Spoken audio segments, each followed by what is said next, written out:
Session. First order of business is if any commissioner would like to discuss any of the preliminary items for next meeting. Yes, not really an exact preliminary item. I didn't want to hold up, well, I'll wait to be acknowledged first. I apologize. My brain works fast. Commissioner Franklin. Yes. I just really would like staff to go over these, a lot of these routine, items that are not routine, I meant to say. And the other thing is, when we got the actual final agenda the last time, there was quite a bit on there that was not on the pre-agenda for us to even discuss.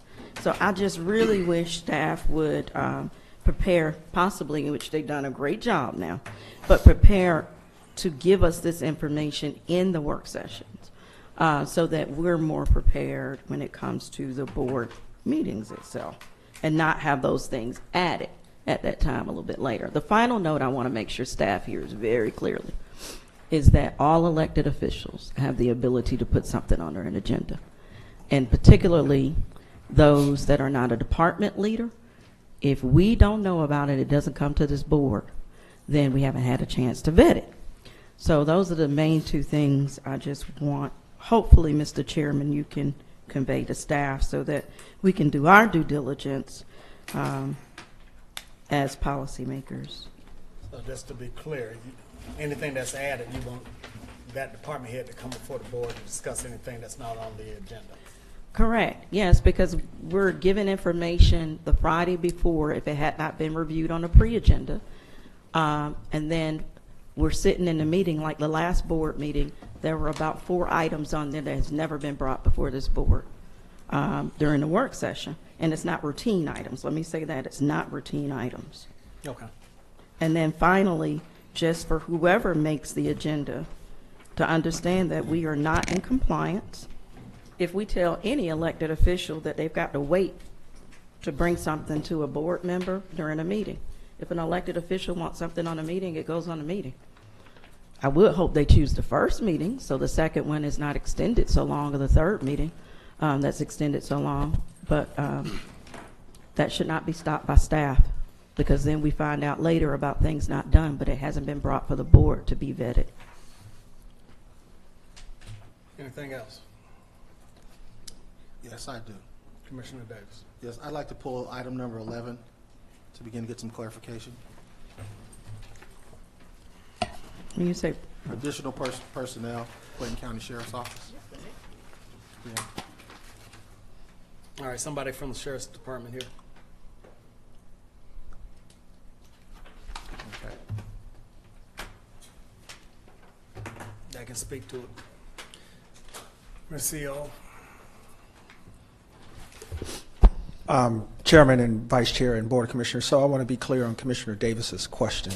When we say pull it, you're looking to get more You want information. to pull it to get some further information on it. Correct. Okay. Just information such as, you know, I know they asked for some last year. How many are they short? All those that type of information. So Okay. we can begin to make a good informed decision. Gotcha.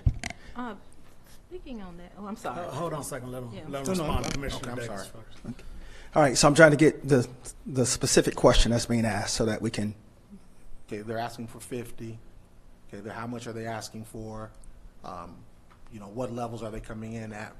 What happened? How many were hired last year? What was the request from last year?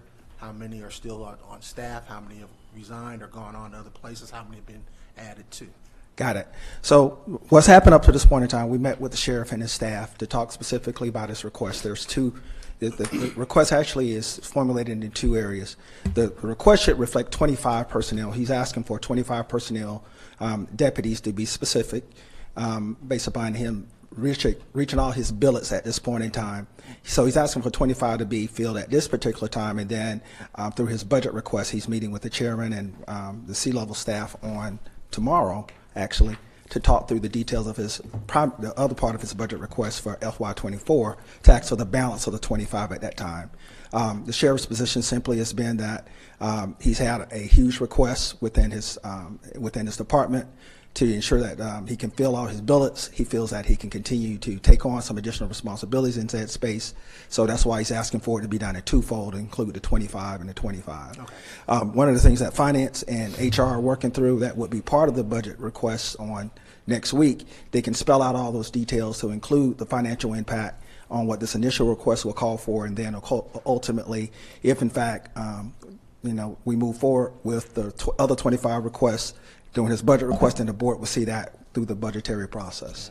So I read this, I just see requesting 50 additional deputies. I understand. And so the deal there is that HR would provide a whole presentation on next Wednesday to outline all those particulars that the sheriff is asking for. After we vote on this Tuesday? No, that will be presented at the presentation, that will be reported at the board meeting on Tuesday. Okay, I thought you said Wednesday, okay. You did say Wednesday. Wednesday is their budget presentation, their budget hearing is on tomorrow, on Thursday, I'm sorry. Okay. And then ultimately, we'll look at the details from there. I have a concern about that, Yes, ma'am. Commissioner Franklin. and I brought it up before. Thank you. It is very important, and I want to remind us of even what happened previously with there were needs, particularly dealing with the GBI not providing services before. And all of us go to these classes. Now, anyone that's elected can meet with Mr. Chairman, that is fine. Mm-hmm. But we have a constitutional responsibility that unfortunately, even when it came to the building, that we all didn't quite understand. Also, even when it came to the delineation between risk classes, this entire board did not previously understand. Whatever it is that's asked needs to be asked in a public forum and before this board. Again, we can't control other people, but I want to make sure that this board understands that we have a constitutional responsibility to know what is missing in any area.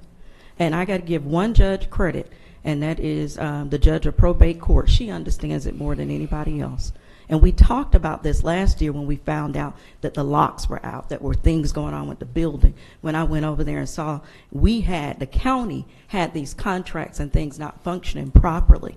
And I think that it's imperative that this board understands that that's not any of those constitutional offices are not a department, and not to be treated as such, because then we put ourselves in a possible state that we could be going against things that we're required to do based upon the Constitution. It should not be line item out by anyone, not even the CEO or the COO. The board votes up or down on those decisions. Good point, Commissioner. So that I'm clear in communicating the process and space, we were not withholding or asking the sheriff not to bring forth information.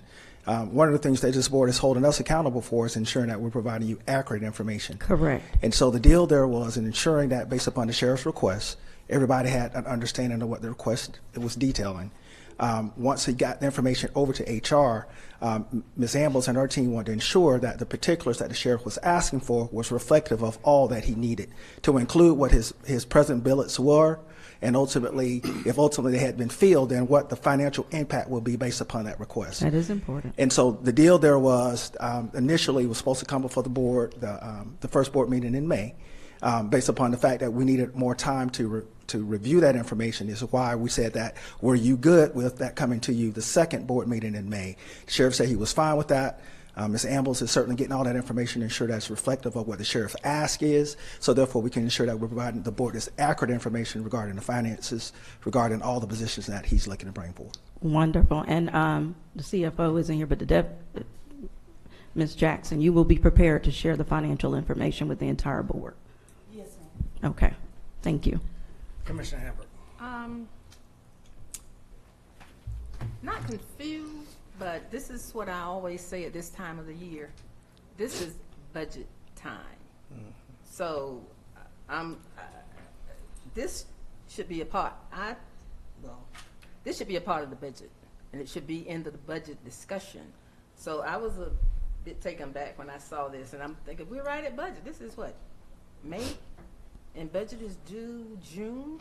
That's the before process. July 1, so this should be a part of the budget. I don't see why we are taking this out as an individual discussion. I think it should be discussed in the budget. Chairman sends that to us, and we look at it and talk about it then. So, And let me just what's add, going it on? is his request that it come before this board, not staff or finance or anybody else. The sheriff is requesting that we review this ahead of the budget. But at the end of the day, it's our decision to Correct. vote, either vote on it then or just to hold it for the budget discussion. And I would and in stand all by due budget, 'cause respect, we keep going off course. We did it last year, and we did it the year before. I would like for us to stay with the budget. I mean, not saying this won't pass, but let it stay in the budget. Because what's to say if every department head comes and wants to do the same thing? Then we're doing a double budget, I guess. I mean, I don't know what to call it. Commissioner, stay with if the I may, Hold on, sorry, Commissioner Franklin. Commissioner, with all due respect, I agree with you, but this board chooses when we bring things before us.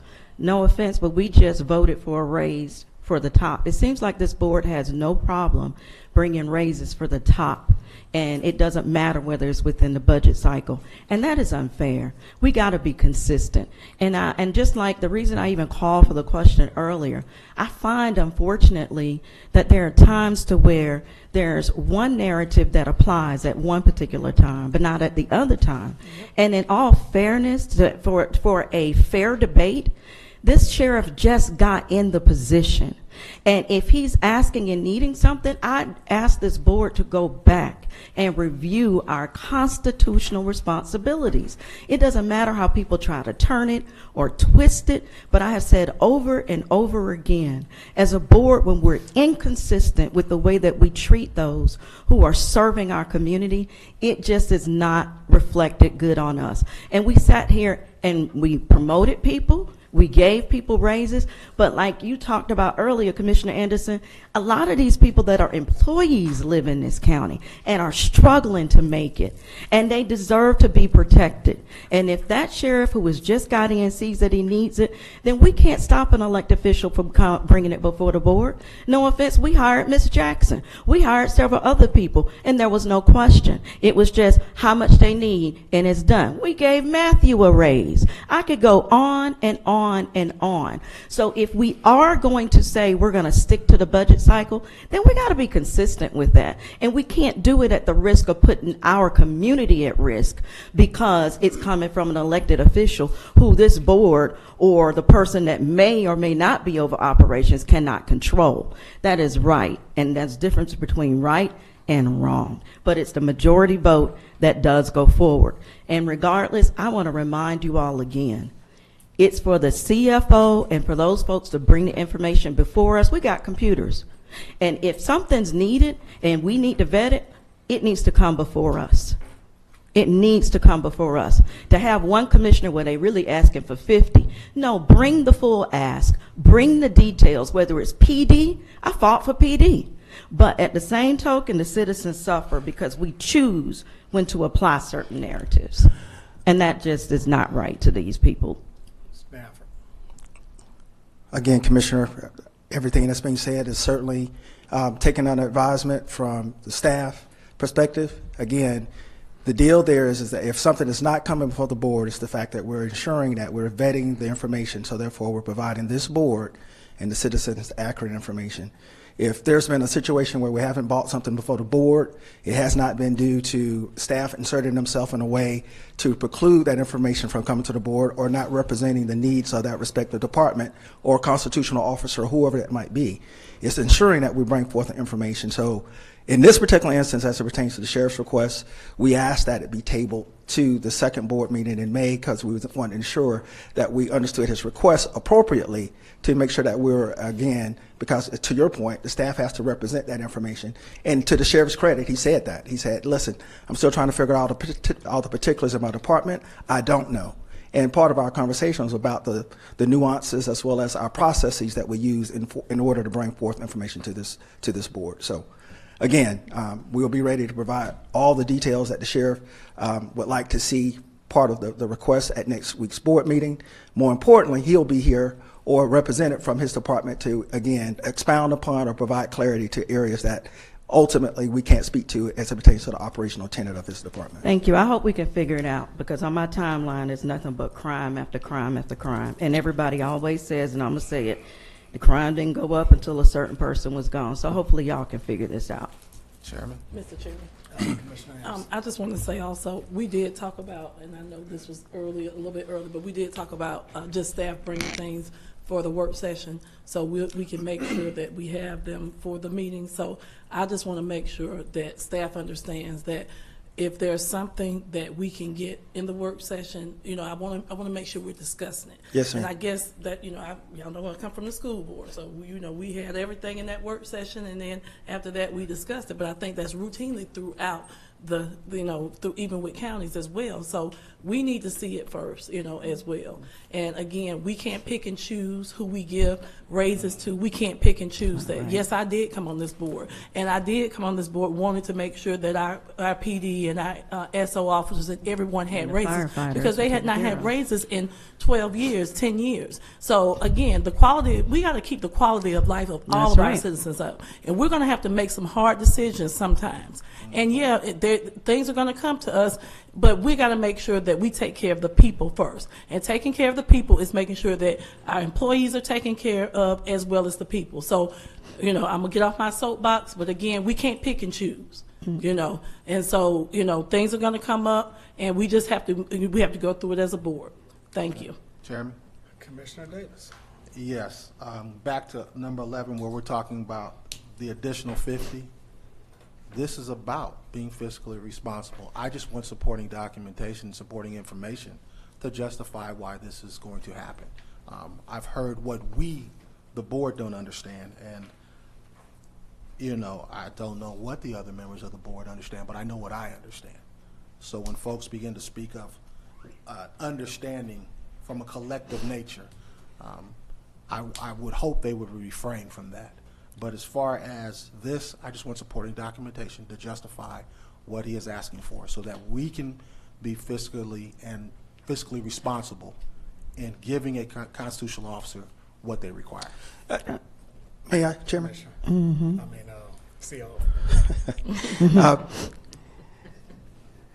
What we're talking specifically is about our processes. What's happening is that in this particular instance, these are preliminary agenda items. So is it the expectation of the board in all instances that if we put a preliminary agenda item on the agenda, that we should be in a position to provide all the support documentations for that preliminary agenda item? And here's why I asked that question. So we met with the sheriff's office last week, and Director Ambles and her team are working feverishly along with finance to ensure that the details of the request is reflective of what the sheriff is looking And for. you said that already. Right. So we So- understand. But in this particular instance, the board is Let asking him for finish. there to be the work session to have that support documentation in place to speak intelligently about what that request would be detailed out. Well, we're providing you information today in the work session, but we don't have all those particulars. Certainly, we'll have that information by the board meeting next Tuesday, but today, to Commissioner Davis's point, he's asking for very specific questions about the work session item that we don't have. So I'm asking from a staffing standpoint, is it expectation that when we put the preliminary agenda items on, that we have all the support documentation at the work session, if there is one, prior to the agenda, so staff would know to be prepared here at work session to provide you that information for those preliminary items? May I Is that the goal and the wishes of this board? Since I raised it, Commissioner Franklin. yes, I want to clarify that.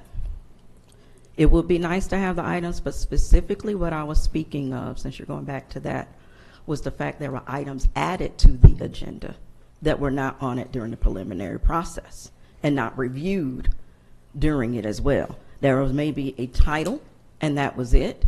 And then when we finally get the information, it doesn't, like the first time around, it may not raise any questions. But by the time we get your information, it looks brand new because we're just getting it and it's added to the agenda.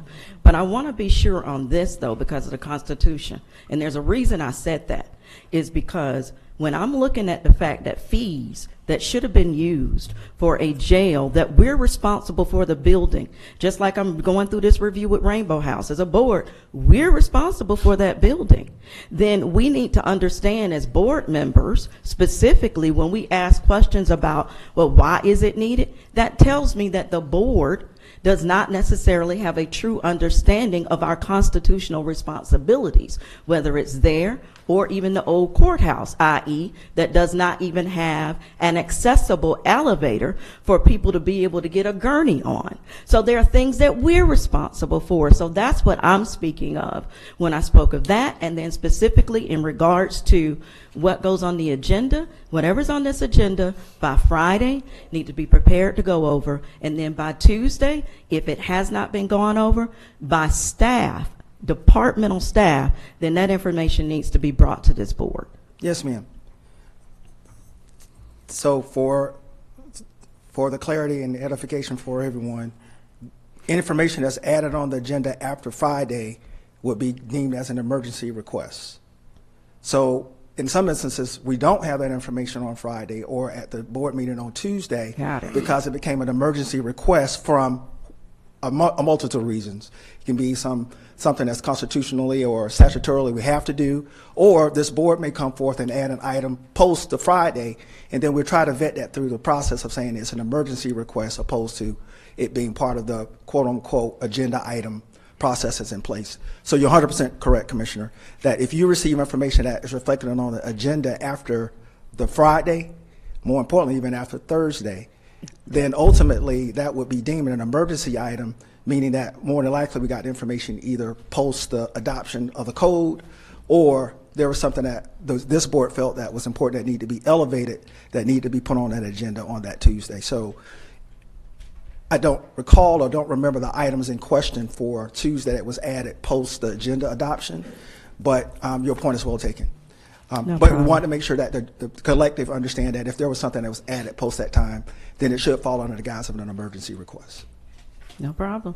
My final request is that we bring before us someone from the state, maybe perhaps Commissioner Davis, now that he's on the board, actually can work with us so that we all get a refresher of what our responsibilities and duties are, because it's clear that we have to make sure that we take care of those protecting us first, and that is fire, PD, and all of them. If we don't do that first and foremost, the rest of that budget outside of the employees and what they're doing in the courthouse and other areas, we're not doing our job as a board. That's first and foremost. Any other comments, questions in reference to this item? All right, thank you, Mr. Stanford. This time we're going to go into our work discussion items. Ms. Sakira Rice from School System will talk about the CCPS volunteer program.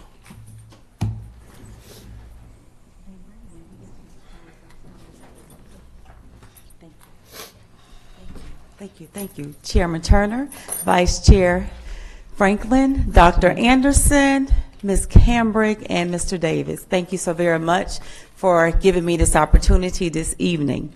I would like to bring forward to you, just for some consideration, Ms. Ambles and I, we have been meeting throughout this year to discuss something that was very near and dear to Commissioner Gregory's heart. We have been in discussions about coming up with a way for our Clayton County governmental employees to join forces with Clayton County public school employees to volunteer within our schools.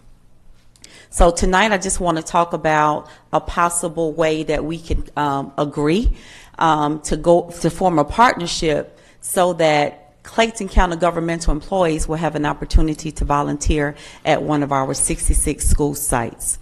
Now, as you see, the Center for UCLA and the Harvard Business Review, they both quote this powerful quote from two separate sources. I cited these two quotes from these institutions because the Center at UCLA and the Harvard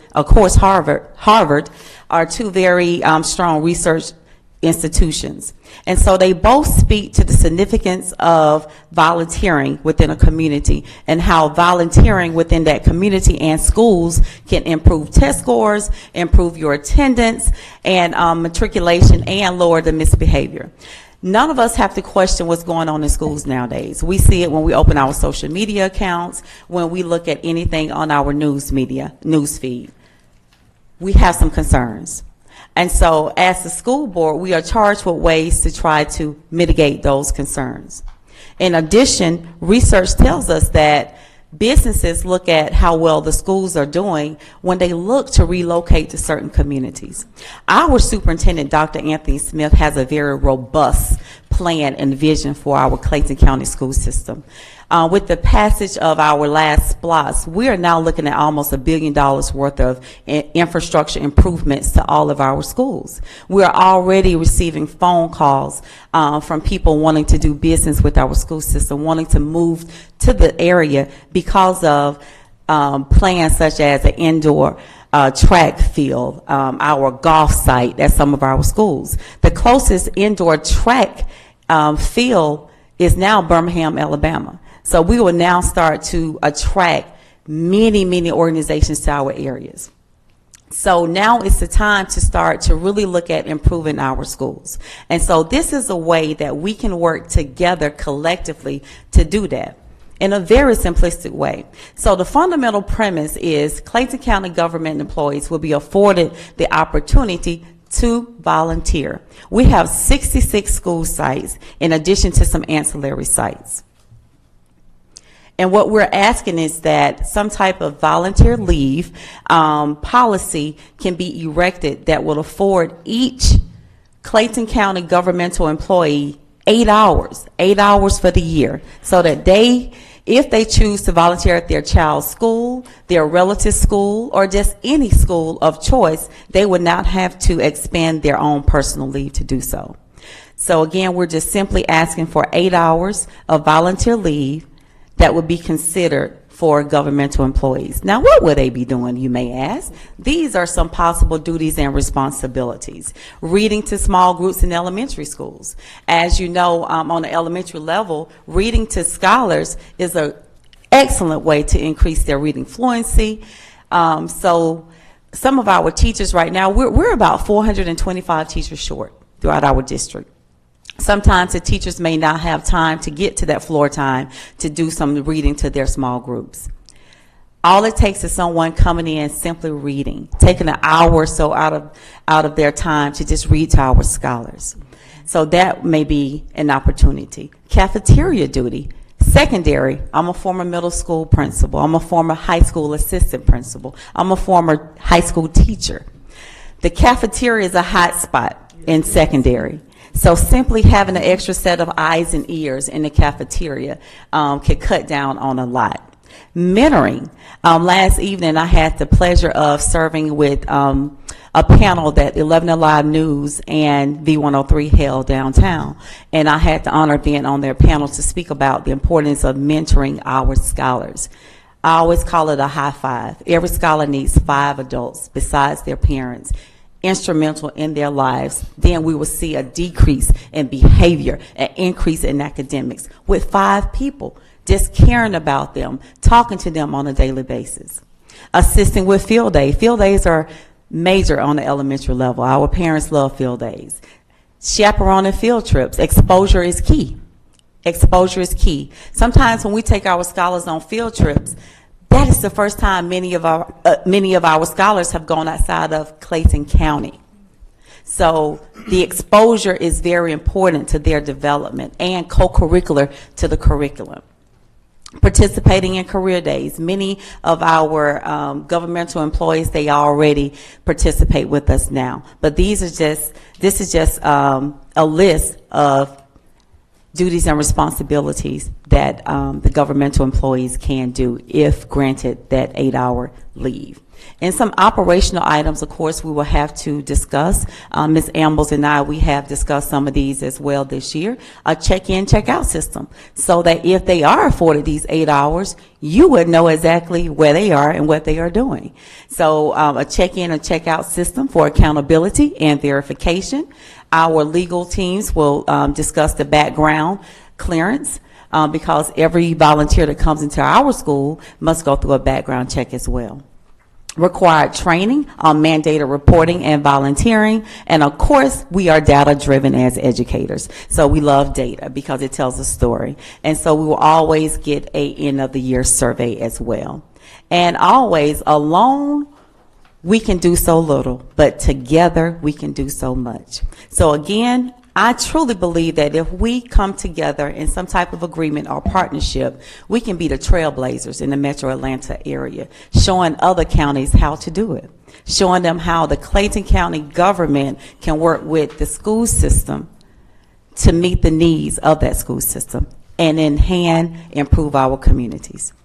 So again, thank you for this opportunity. And if you have any questions, Ms. Ambles, would you like to come up a little bit with us? We can answer any questions we may have. I do. Thank you. I've heard so much about you. It's nice to meet you. Nice to meet you. I've heard wonderful things about you as Yes, well. yes. I do have a question, though. This sounds amazing, but have you all, before I get to that, because that would be Ms. Ambles, do you all do this in the school system? Do you give your, because I used to be a teacher, Yes. and I remember being told when I was trying to get my baby in time, you can't leave this building till a certain time. So are we extending this 8 hours to educators?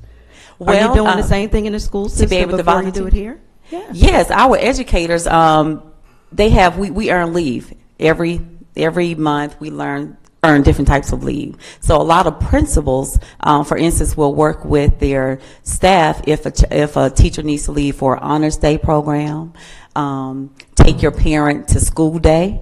Got it. They are granted that opportunity without exhausting their leave. So what I'm trying to see is this program, we can see how it's working at the school system. Now, our employees are not leaving to volunteer anywhere else. They will Oh. possibly leave to attend their their child's personal obligations. But right now, we do not have a volunteer leave program. We don't have one at the school system, but the school system wants the board to let the employees go and volunteer. I mean, parents can go anyway. They Yes. figure that part out like you all do with the Uh-huh. school system. But it's just nice to see if the program is already working, particularly in a system that's asking for that program to be initiated with the county. So this is an ask from the school system. Yes, it is. But the school system hasn't started it there yet. Yes, because typically what you see is businesses will come to a school to volunteer. You have people will go to any type of other nonprofit to volunteer. On the weekends, I volunteer with other nonprofits. Right. So never seen a for-profit. Anyone would volunteer for-profit in those institutions, but we're open to anything. Right. And from Ms. Ambles, has this been vetted with the department leaders? Because we're hearing about shortages. Let me tell you, I think this is amazing. The only thing I wish is that if the school is asking, that I would see you all extend it, because again, teachers will also like to volunteer as well. So I think the school system has, how many employees now? We have, right now, we have 7,400 employees, and we have about 425 vacancies. Okay. And how many employees do we have? We have almost 2,700 commissioners. Okay. Take the mic, please, Ms. Thank you. That's all I have for questions. Good evening, board, and good evening to our Clayton County citizens. I apologize, I'm a little stuffy this afternoon. This is an item that I was going to bring to the board at the August 8th work session. We had it slated for a previous work session, and it was pulled. One of the things, this is something that I was in communication with Commissioner Gregory, bless her heart, before she passed away. We do support. Let me do this, if the board will allow me. Can you give this to the Board of Commissioners, because I brought my presentation that I will be presenting on the 8th. First of all, the purpose and objective of what we will be bringing to you all on the 8th is in dedication to Commissioner Sana I told you, I stopped up, bear with me, Sana Singleton Gregory. We do have a core belief to contribute to our communities and our children. The Board of Commissioners recently approved our internship program, and we've already started working on that. Should have interns in place soon. This would be a partnership among Clayton County Board of Commissioners, the public school system, as well as our citizens. What we're trying to do is increase volunteerism with the Clayton County public schools, as well as provide meaningful community engagement. What our data has shown is that our employees, who are the majority are Clayton County citizens, they have and we have our stay interview out there right now, so I'm encouraging the board to provide feedback, have encouraged the COO and the COO to make sure that our employees complete that survey. But previous surveys have shown that our employees take pride in serving their communities, and a lot of them indicate that is the reason that they stay with Clayton County. Another thing is we do have our school leave policy. I will be bringing that to the board, requesting an expansion, because currently the school leave policy covers employees whose children are enrolled in the public school system. So we already give our employees 8 hours annually of paid school leave to give them the opportunity to serve in their, to participate in their children educational activities. But I will be bringing that to the board next month, asking to expand that to all employees. But what you have is my presentation that I'll be presenting. I don't know how deep you want me to go into it, but of course you have to look at the eligibility. We're asking that full-time Clayton County Board of Commissioners employees be allowed to participate. We have excluded consideration for part-time employees right now, employees who may be on a performance improvement plan. Any terminated employees, of course, or leave without pay status. Any probationary employee, we're asking the board to consider excluding them from participating at that time. But what I will be bringing you all at the August 8th work session will cover all of that, and this is just a snapshot what I gave you. It's already scheduled to come before you. And definitely I want to say again, the expanded school, that we want to expand the school leave to cover all Clayton County employees. That were put in place in 1999.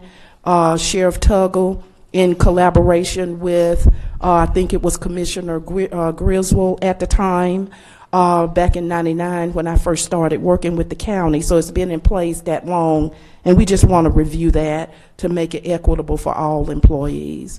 That's all I have. Thank you. All right, thank you. Any other questions for Dr. Rice or Ms. Ambles?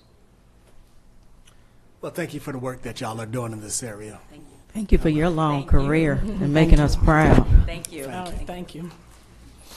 All right, next up is public safety enhancements. Update from Chief Sweat and Chief Roberts, I believe. Chief Roberts. Is this part of the budget cycle? Ma'am? Is this part of the budget cycle? Well, actually, the timing is great based on, as the commissioner indicated, we're in the budget process, and I thought it was prudent that we come back before this board, much like myself and Chief Murkison did, to give you a salary update.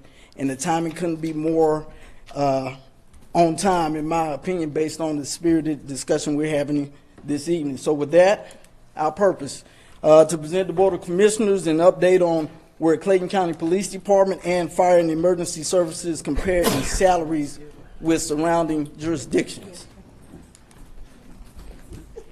So I'm going to put my elbow up. And I just want to say too, can I say something, Mr. Chairman? Yes, I just want to say, I did ask them to come as well, because I wanted to get an update too on where they were and see where, because we have some different, we have other police departments that keep going up on pay. And so we're losing officers to other police departments. So that this is and I'm sure firefighters as well. So I just wanted to see where we are too. So that was a request for me as well. You are absolutely right, Commissioner. I know that I get communications via text from commissioners and employees and citizens when our peers make their increases, and that does have an impact. With that, I want to reflect on, just touching on your memory, what we presented in 2002 on January 18th. Our Clayton County PD recruits ranked 4th lowest with their starting salary of $41,532 out of 15 similar agencies. Clayton Fire recruits also ranked 4th lowest with the same salary out of 8 surrounding agencies. Clayton County PD certified officers, those are the ones that we hired that have already completed academy training with another agency. They ranked second lowest at that time with a salary of $43,647 compared to 15 similar agencies. And Clayton firefighters and EMTs ranked second lowest with the same salary out of 7 surrounding agencies. And these charts that follow just reinforces what I just said, and they were presented to you in January of 2022. That's the PD historical information slide, followed by Clayton County Fire Emergency Services historical information that was presented on January 18th by myself and then Fire Chief Murkison, which brings us to today. As you look at that chart, which compares competing county police departments' salary comparisons, you see that Clayton County PD is third from last with our starting recruit salaries and second from last with our starting certified officer salaries. As it compares to cities, we are second to last to the cities provided on these slides. If you're wondering why these cities were chosen, those are cities that we lost personnel to over the last year. And if you pay attention, we're right there next to Griffin PD, and our call volume is nowhere right there next to Griffin PD. That's not where we should be, in my opinion. You're right on that one, Chief.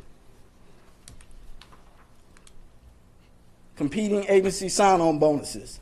You see that we're dead last in that category, and keep in mind, we're not funded for sign-on bonuses. I took the initiative to create that sign-on bonus out of the vacant salary positions, and it has been effective. It would be nice if it's funded, but if it isn't, I'll take the initiative again and raise it myself so that we can be more competitive. As it relates to staffing, which is very important, you'll see designations for E911 personnel and sworn personnel, and you'll notice that the staffing numbers have decreased since 2021. And what's key and vitally important, I need the board and the community to understand, dispatch is the foundation for all public safety in this county. If dispatch falls, everything falls. And if you pay attention, we went from 2021 staffing at 65% to 49% in 22 and 46% in 23. That's less than half of the personnel doing the same, if not more, work than they were doing in previous years. PD also decreased from the 94% in 21 to 81% in 22 and 82% in 23 to date. With that, I'll yield the floor to my public safety brother, Chief Sweat. Thank you, Chief. Mr. Chairman, Madam Vice Chair, Commissioners, thank you for the opportunity to present. So picking up where Chief left off on the fire side, we looked at a total of 4 other county fire-based EMS providers to compare our data to. We looked at Fayette, Henry, Gwinnett, and Cherokee. So when it refers to our firefighter recruits, which those are new individuals straight off the street who have 0 training. They have no fire certification, no EMS training. It takes us roughly 9 months to get them fully through the educational aspects, and then an additional 3 or 4 months after that post to do the final testing before they're actually a fully vetted permanent civil service employee who have met all the prerequisites to become fully certified and work for fire. So looking at the 4 other counties around us, we rank 3rd out of 5th, or the 3rd lowest out of the 5th when it comes to firefighter recruit. Next step is firefighter EMT, which is the basic minimal requirements that we require our employees to have when it comes to working for fire. So out of the firefighter EMT role, we rank last out of the 5 jurisdictions. Next is firefighter paramedic. We are currently sitting 3rd lowest out of the 5. Sorry. Firefighter paramedic currently 3rd lowest out of the 5th. The next, we look at city fire-based EMS providers. What we are seeing here is most of our municipal entities who have fire-based EMS services, they don't have the resources to do the initial onboarding and training of those employees who have 0 certifications. Therefore, when you look at this chart, you'll see the firefighter recruit. There's not really a comparison that we can look at. We looked at 4 other municipal entities, Morrow, Forest Park, Hapeville, and Peachtree City. Oftentimes, we see that the municipal partners who don't have the ability to train and onboard the initial non-certified people, they look to other agencies such as ours to basically pry those away because we have already spent the year plus to fully certify them. So looking at firefighter EMT, once again, looking at fire-based EMS partners, we rank 3rd out of 5th from lowest to highest, and firefighter paramedic 3rd out of 5th as well. Next slide, we're looking at the paramedic-only pay grade, which is simply just a paramedic certified individual who doesn't have any fire certifications. We looked at 4 other surrounding agencies, AMR, which is a private EMS service, Grady, which is a private, Henry Fire, which also has a paramedic-only position, and then a Metro Atlanta EMS. So looking at the paramedic-only position, we are currently ranked 3rd out of 5th from lowest to highest as well. So in closing, I'll refer back to Chief Roberts to give you the summary on police, and then I'll follow that with the summary. Thank you, Chief. As you view this summary slide, it still indicates that we're not where we should be as a county as it relates to our police department and compensation. The county comparison for PD recruit salaries indicate that we're the 3rd lowest, and our county comparison for officers is 2nd lowest. When we compare to the cities, we're 2nd lowest, both in recruit and certified officer salary. Also, recently I received an email notification that the relocation incentive, which is a great incentive, I believe is no longer being funded. Just for clarity, I know that 19 of our personnel, our PD personnel, use that incentive. That's a draw, especially for our candidates that are transitioning either from out of state or from South Georgia, where the rent and mortgages are substantially less, or even far north Georgia, coming to the metro, and that was a great carrot of appeal to any potential candidates coming to Clayton County. So I would ask the board to reconsider that relocation incentive.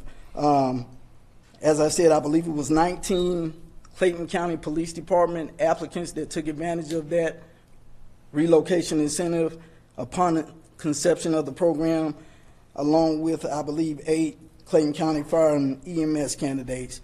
I really hope that we reconsider that option. And I'll say this, during the first presentation, I gave a percentage recommendation of 23%, and the board, we appreciate the 10% in the increments that was provided at the time. I think it was great and beneficial to keeping and retaining great employees and drawing the same, but as this board has indicated and others, we have our peers in public safety moving the goalposts since that benefit was given. And I would ask the board to consider that remaining 13% of the 23 that I presented during the original presentation in 2022. And I understand it may come in increments, but our public safety employees are looking to us, as many of you have indicated, to ensure that they can take care of their families while they protect this community. That's right. I yield the floor to you, Chief. Hold on a second before Chief Sweat says, for my clarification, when you say relocation incentive, were you talking about the stipends that we pay? Yes, sir. And we still continue that. That still continue. Okay. Is that not it? I could have Has sworn we somebody told funded it you? last year. Discussion offline. Thank you, sir. Go ahead, Chief Sweat. But Mr. Chair, Yes. I do have to say this.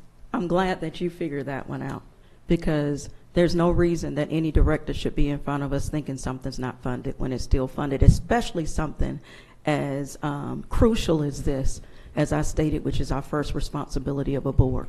So I'm glad that you figured that out, and I have trust in you that you're going to go back to staff and make sure that the proper information goes forward.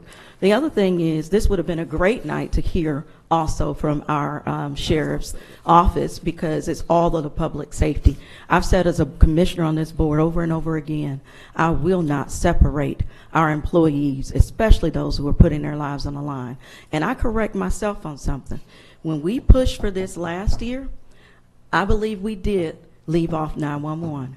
And again, because of a work session we just had this spring at ACCG, and several retired police officers who are now in county management helped me to understand you've got to fund those 911 people as well. And I hope we can make that correction. And keep in mind, it took a lot to get the 10%, because I personally asked for 12. And the only other note I want to add, because you know I get real passionate about these things because I work with folks that put their lives on the line all the time. It's as far as Forsyth County. We're losing people. Forsyth is paying $69,000 for their folks coming in. And I want to tell y'all, Clayton County is not as poor as we think. I remember one of my favorite things that Dale Bronner, who used to live in this county, once stated: you got everything you need in the house. That's why I was grateful and thankful when we brought certain people aboard, and when I keep hearing a surety that you all are going to go through this budget. The more we go through this budget and we prioritize, we can look at what you're asking for. Because now crime is going up in Henry County. It used to be that you all would stop it over there in Ellenwood at the Atlanta line and the Fulton County line to keep it out of Clayton. And Clayton, with each of your help, including those that are dually trained, we were the lowest. The largest minority county with the most minority, but the lowest crime rate. So we've got to tackle this immediately. And what really hurts, and I mean that, so we went from 4th. We were doing better when Dr. Anderson and I asked for this and had to have 3 meetings. And finally, in the last meeting, when it was put on as a discussion item saying we ain't talking no more about it, we voting on it. We went from 4th, and now even with those efforts of only 10%, now we're down to 2nd and 3rd. We have to prioritize better. And that includes our folks over in the prison as well. I won't leave nobody out. I was about to say as well. If I could, I'm glad you mentioned that, Commissioner Franklin. Although Chief Sweat and I are standing here, Chief Murchison and I stood here, but we're not displacing or minimizing any public safety needs. We were just afforded the opportunity to present to you then and to present to you now. Thank you so much. Yes, sir. Just in closing on the fire comparison, much like we're seeing on PD side, through the county comparison, our firefighter recruit is currently sitting 3rd lowest. Firefighter EMT is the overall lowest. And then firefighter paramedic, which currently reached 2nd highest, but it's the 3rd lowest when you're looking from the lowest to the highest. City comparison, once again, firefighter recruit is no comparison because most municipal governments do not do that.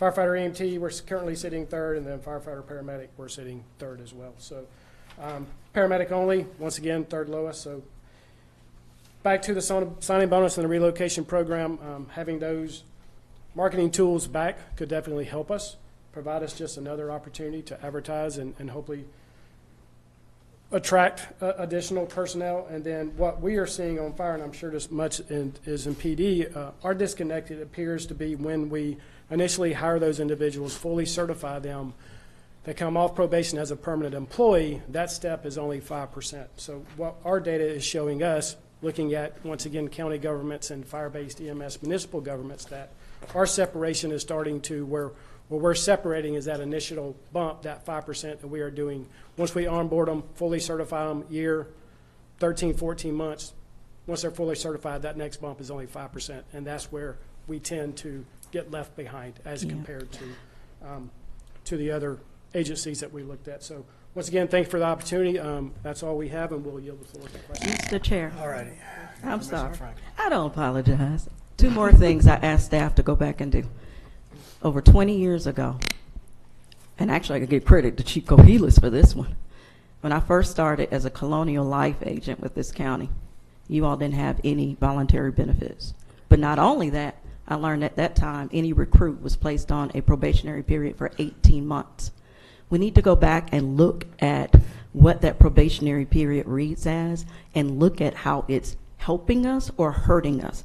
And last time I checked, over 20 years ago, it was hurting us. In particular, we lost some officers whose wives received bills and then had to come and fight with the county to figure out, was it on duty, off duty, and are they going to be paid 100%? And I could guarantee you, we have not brought it back before the board. So other cities, other counties, and understand, board members, I'm leaving even tomorrow to a county, and I sit down with these people, and when you all, first responders, and they come from Clayton, and they're saying, hey, Felicia, how you doing? Yep, I got paid more and better benefits. That's the other thing. we need to look at our benefits. I have asked for that, and since I've been on here, being in this industry for 23 years, we still don't quite have the benefits competitive to others. Griffin and other areas, the employee pays nothing for themselves. Again, if we're not taking care of these folks first, then we don't need to look at anything else. And then finally, the biggest thing that I want us to consider, and I brought it again before the board during COVID, what's putting us in a more disadvantaged position as well is the way we accrue our time. I can't tell anybody how to run their departments, but what I find is in other areas, everybody's responding. But then in our areas, the people who accrue time the most are those that are in white shirts, and that as they're going up through the ranks, and then we end up losing them to places like Henry County. So then they get this large payout from Clayton County to be able to now go work in other counties, i.e. Henry and Griffin. So that's how we're not only just losing personnel, but I want y'all to hear this. We're losing qualified personnel that can continue to train those that are coming up. That has to be revisited. When it comes to hazard pay, we need to pay these young people. These people are all, y'all already short-staffed. Are you short-staffed? Of course. Are you short-staffed? 33 positions. So 33 positions. How many, Chief? 62. So we're all short-staffed, and I think Sheriff just said, well, thanks, Commissioner Davis said 50, but he's asking for 25. Everybody's short-staffed. So these young people never get time to take off. They're the ones running and working, but the ones that can benefit from this time and a half accrued are those that, you know, in the regular world they call the OGs, and then they go ahead and retire and go home and retire again. So we're kicking ourselves. We're putting ourselves as a board in this situation. So we need to add that as a note. And I'm okay with all of it going through the budget cycle. But we're going to look at everybody together. Mr. Chairman.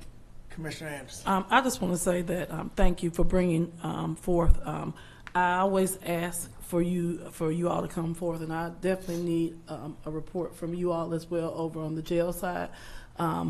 We need to, again, inspect what we expect. That's right. We want top quality throughout this county. We want to be an exemplary county, but we've got to start working together. PD, SO, from on down to our fire department, EMS. There's a disconnect, and not a disconnect. No, it's on our side as well. We've got to work together, and that's why I'm going to be as transparent as possible until we get this right, because we're going to get it right. Because we can't move forward if we're not taking care of our employees and the people here in Clayton County. And so it's not about one is better than the other. It's not about any of that. It's about all of us working together so we can do one thing, and that's to better the quality of life for the people and take care of this county. And so, again, I'm going to be asking things out of the budget cycle because I want to know what we need. Our jobs as commissioners, as ACCG has said, is to take care of fire, EMS, the sheriff's office, also on down to the courts. That's our job as commissioners, and we need to start doing our jobs. You know, people don't want to come before us because I've heard this from many people because they're saying, oh, you know, I don't want to go before the commissioners because, you know, we get fussed at, or we, you know, get asked different types of questions. I'm gonna just put it in a nice way, but no, it's time for us to step up to the plate and take care of business, and that's what we're going to do. Our employees don't stay; they stay because they love what they do. You know, but when you're not getting paid for what you do, when you're not getting, you know, treated the right way, that's why they leave and go to the other places. So we're going to continue to do this, and we're going to keep it, like you said, as Commissioner Hambrick said, we're going to keep it by the budget cycle. But we've got to retain our highly qualified employees by any means necessary. Thank you, Commissioner Hambrick. Yes, both chiefs, two chiefs. When we go through the process of hiring, training, and certified, do we have anything in place that an employee has to, maybe we have some obligation for them to stay 12 months, 2 years, or whatever, or they allowed to just go some other place once we train them? You are absolutely on point, Commissioner. Yes, we do. For the PD, it's a 24-month period that the applicant has to be employed with our agency due to the cost of training, and that's mandated by law that it took to get them certified. Now, what we have found, because there's such high demand, there are organizations that are willing to pay the difference in the contract or the cost. And we can't stop them. If the employee wants to go and the organization has the funding to buy out their contract, they have left.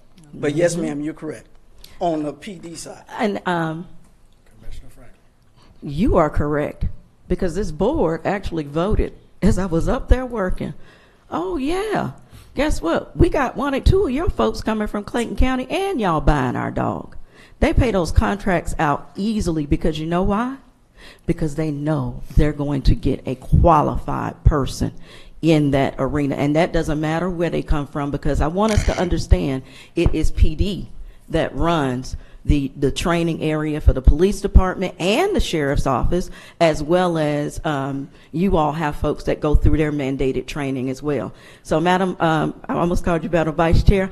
I can attest to that, and they brag on it. Other areas brag on the fact we will stroke a check without a problem. You all don't want them, we'll take them. Well, you And finished. Commissioner Hammock, Fire has something very similar. Ours is spread out over a 4-year commitment, because our initial 9 months minimum just to get them through the initial education, and then depending upon how successful they are on the end testing through the state, it may take an additional 3 to 4 months. So ours is a 4-year commitment currently. Yes, So ma'am. do you all find that other counties are doing the same thing that they are on PD side? They will buy them. They will leave us, go there, not blink an eye, because they know that they're either being bought out by the entity who's trying to take them away from us, or for the simple fact they'll just pay it and not worry about it because they're getting a substantial raise to go somewhere else. And the majority of the time, it's getting an increase to go run less calls, a lot with our municipal partners. Peachtree City just proposed and will ultimately pass a rather high pay raise, which will take them above even further than us. We're on track to run 60,000 calls this calendar year, average of 15, 20 calls per shift per truck. Do that for 50, 55,000, or go to Peachtree City for 68 and run 3 to 5 calls a shift. Less stress mentally, Thank you. too. Yes, ma'am. Thank you. Any other questions? Gentlemen, thank you. This definitely will be considered and taken under advisement. Thank you for your presentation. And good job, chiefs. Thank you. All right, next up is introduction to zoning. Mr. Reed.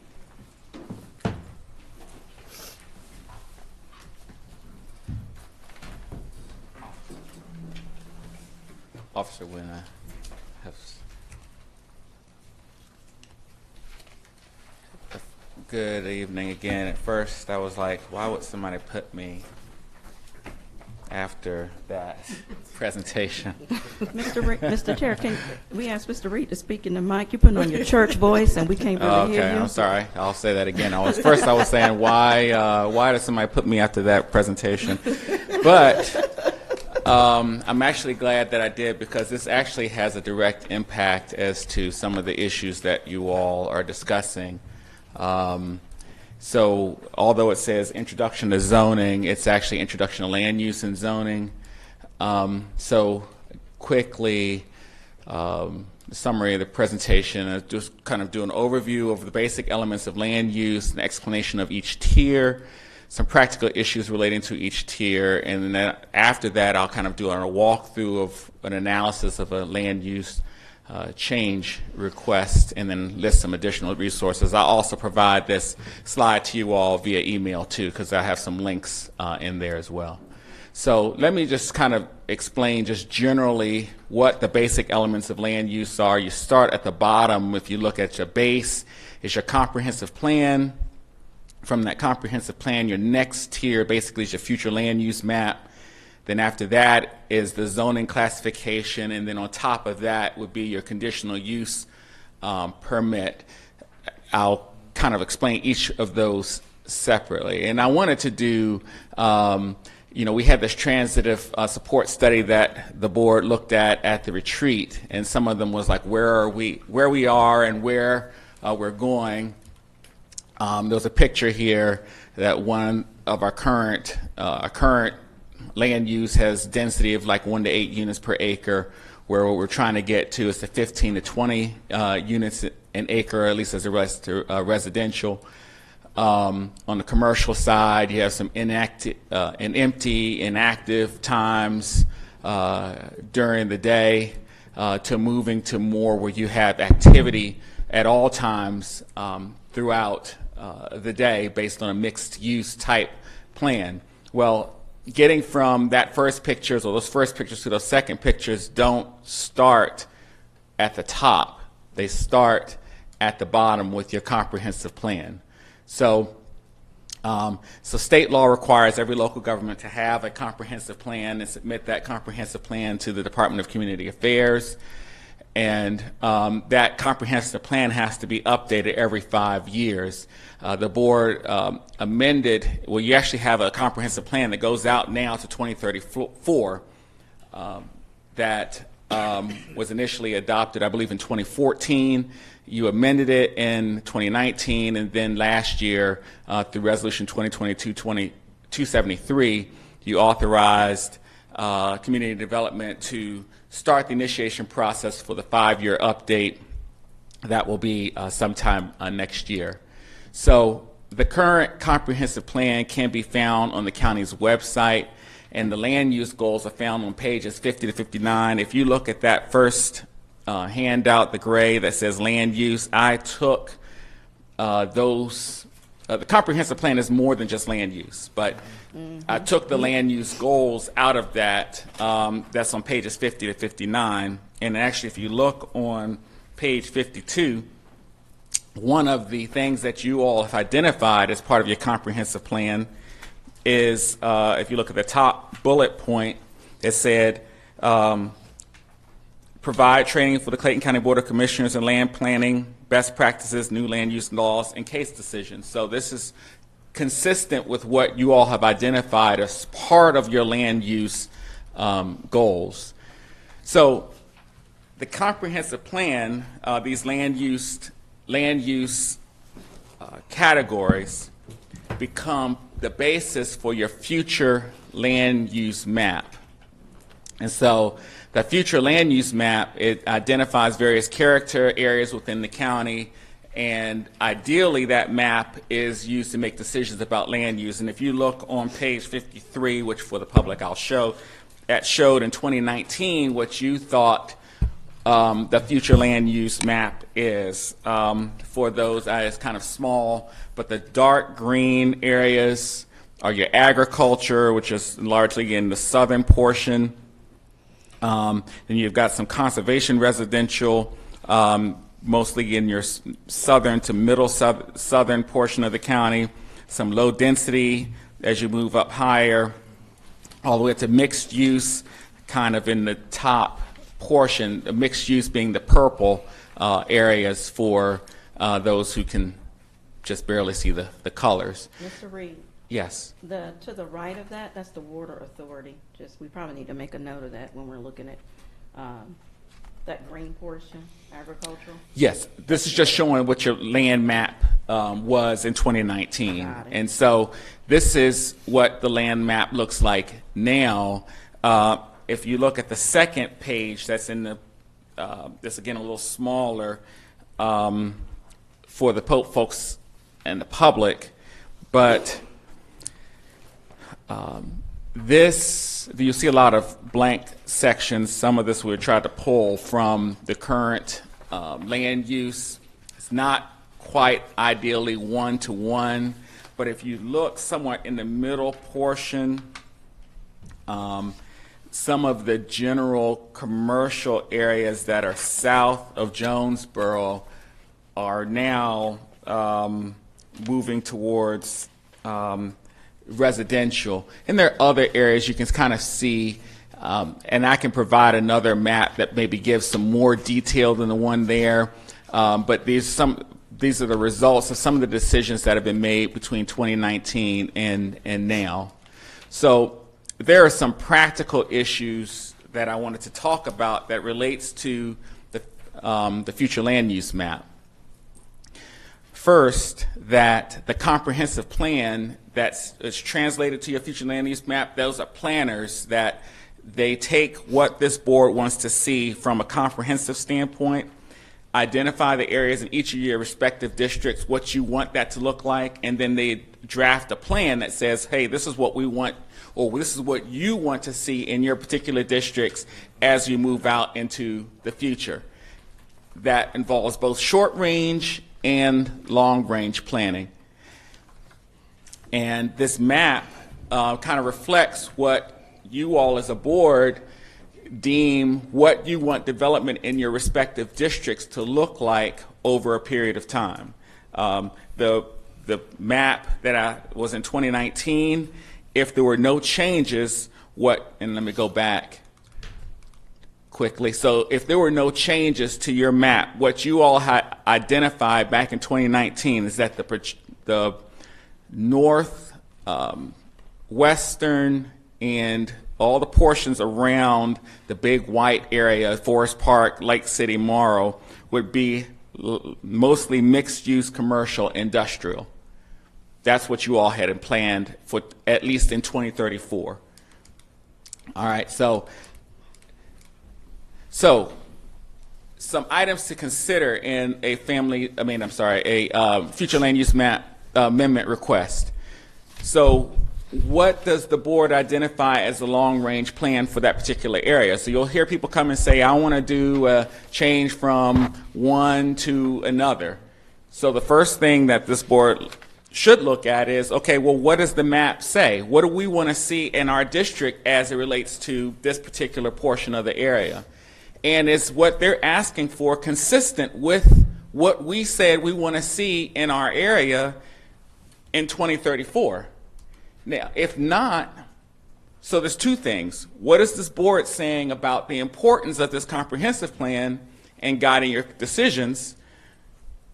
That doesn't necessarily mean that you have to do what's here in your plan, because there may be, what you looked at in 2014, 2019, the conditions on the ground may change. So you may want to make that change, but just keep that in mind as you're making changes to the future land use map. You are changing what the county is going to look like going forward. And there may be reasons for that. And one addition, though, the service load. That needs to be beared in mind, because that's why, again, I brought before the board about the impact fees, because you're already telling us that, hey, the board is communicating one thing through the comprehensive plan, but we're doing another. But this board, I have never seen us plan when it comes to increased service to these areas as we are approving them as well. And that's imperative for us to consider as a board. That's right. And I'm going to give you a practical example of that and when we get to the end. So that first tier after your comprehensive plan and being the future land use map, the next tier after that is zoning, and that's the definition, the legal definition of zoning, which I'm not going to read for you, but basically it just gives you the right to set what uses are going to be in certain portions of the county. That's done through a zoning ordinance, which basically spells out what is done in those zoning districts. Those are legal definitions. I'm not going to go through all of that. So our zoning ordinance is found in Appendix A of the code. And they're basically broken down into four general categories: your residential, your mixed use, your commercial, and your industrial. And those are your various categories in each of those general categories. And so the zoning ordinance identifies what types of development can take place in each zoning district. And those types can be both through size and height of structure, lot size, setbacks, street parking, other considerations. And so keep in mind that the zoning ordinance is not your comprehensive plan or the future land use map. That is 2 steps up from that. It basically implements what you want to see. So I want to see high mixed use commercial industrial in the northwestern portion of the county. So now I'm going to put zoning classifications on those land map classifications that meet that, MXI or other types of mixed use. So again, questions to consider in rezoning applications. Was there consideration of the description of the character of the area before rezoning the parcel? What did the area look like at the time that they're coming to make a rezoning application. And is this vote that this board is making, is it consistent with that description? And does this decision, if they're, again, I'm just using the northwestern portion, if they're trying to change that to residential, does that further the character of the area that you all identify you want to see in your comprehensive plan and the future land use map? So the top use, again, we started at the comprehensive plan, moved to future land use map, then zoning, ordinance. Then the last thing is the conditional use. That's the top tier of your pyramid.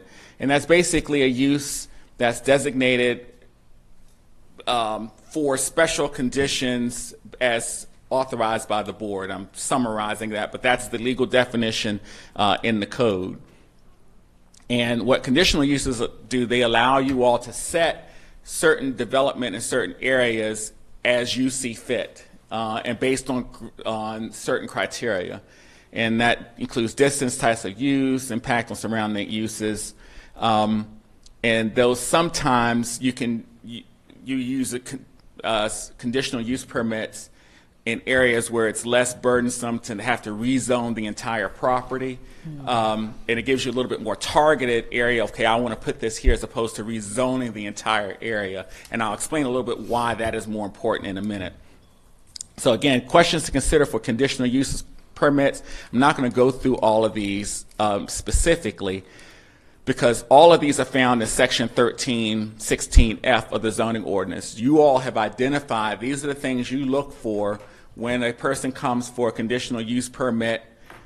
These are the things you look at to determine whether that is appropriate or not, including, again, what does the conditional use outweigh the potential negative impact on neighboring properties.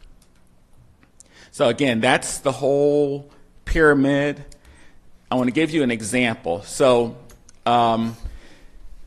this is a property somewhere. I'm not even going to say where. It's currently on your map as general commercial. And so, if you look at your comprehensive plan, the big packet, you all have identified general commercial as this definition. Basically, it's the most intense, allowing facilities that target larger businesses that would normally be community business and general business. And again, because your future land use map is GC, the current zoning classification for that particular property would be GB. So I say see as attached sheets. So if you look at what I provided to you as section 3.21, and I'm going to let the public see that as well. So where you see permitted uses, everything, when you rezone a property, so somebody may come and say, well, I want to put a gift shop there. Mm-hmm. If they choose that gift shop goes out of business, everything in the permitted use is now authorized in GB. So that is important. The reason why I say conditional uses are a little bit more tailored, because when you're rezoning a property from one to another, you're basically saying everything that's listed in this permitted use is now authorized to be used in this particular spot. Even though they may apply for one thing, by rezoning it, you're allowing everything in that zoning classification to be put in that spot. And then if you go, okay, I'm going to go back to my slide. Okay, so, oops, sorry.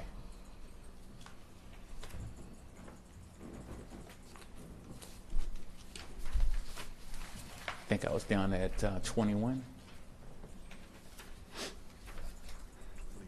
Yeah, can you go back to the, yeah, if you go down to the bottom, like 21 on the, yeah, okay, thanks. Okay, so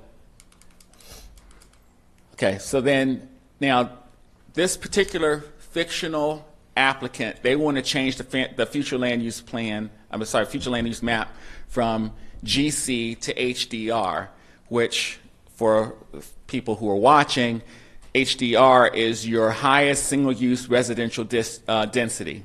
Those would include your multiple family residential district, RM, or mobile home district, RMH.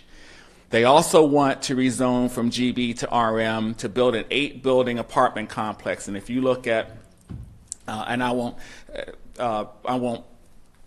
minimize that just for sake of time, but RM, the uses within the RM district are multiple family dwellings, row homes, townhomes, condominiums, family daycare homes, home occupation, as well as some institutional public uses as well. So if they were able to change your general commercial to a high density residential, you're now changing the whole character of that area to a residential area. Now, this fictional applicant also wants a conditional use permit to use two of those buildings for a retirement facility, because under RM, in order to have a retirement facility, you all have to say that that is a condition, that's a use that's authorized on that property, and it has to go through the whole things that I listed for Section 13.16. So, again, the first question to ask when they come to you all is whether that change from the future land use map is consistent with the comprehensive plan long-range plans. And so if it's not, again, if you're looking at that northwestern portion of the map, okay, well, maybe there's a reason to change. General commercial is not really working in this area as we thought it would be back in 2014.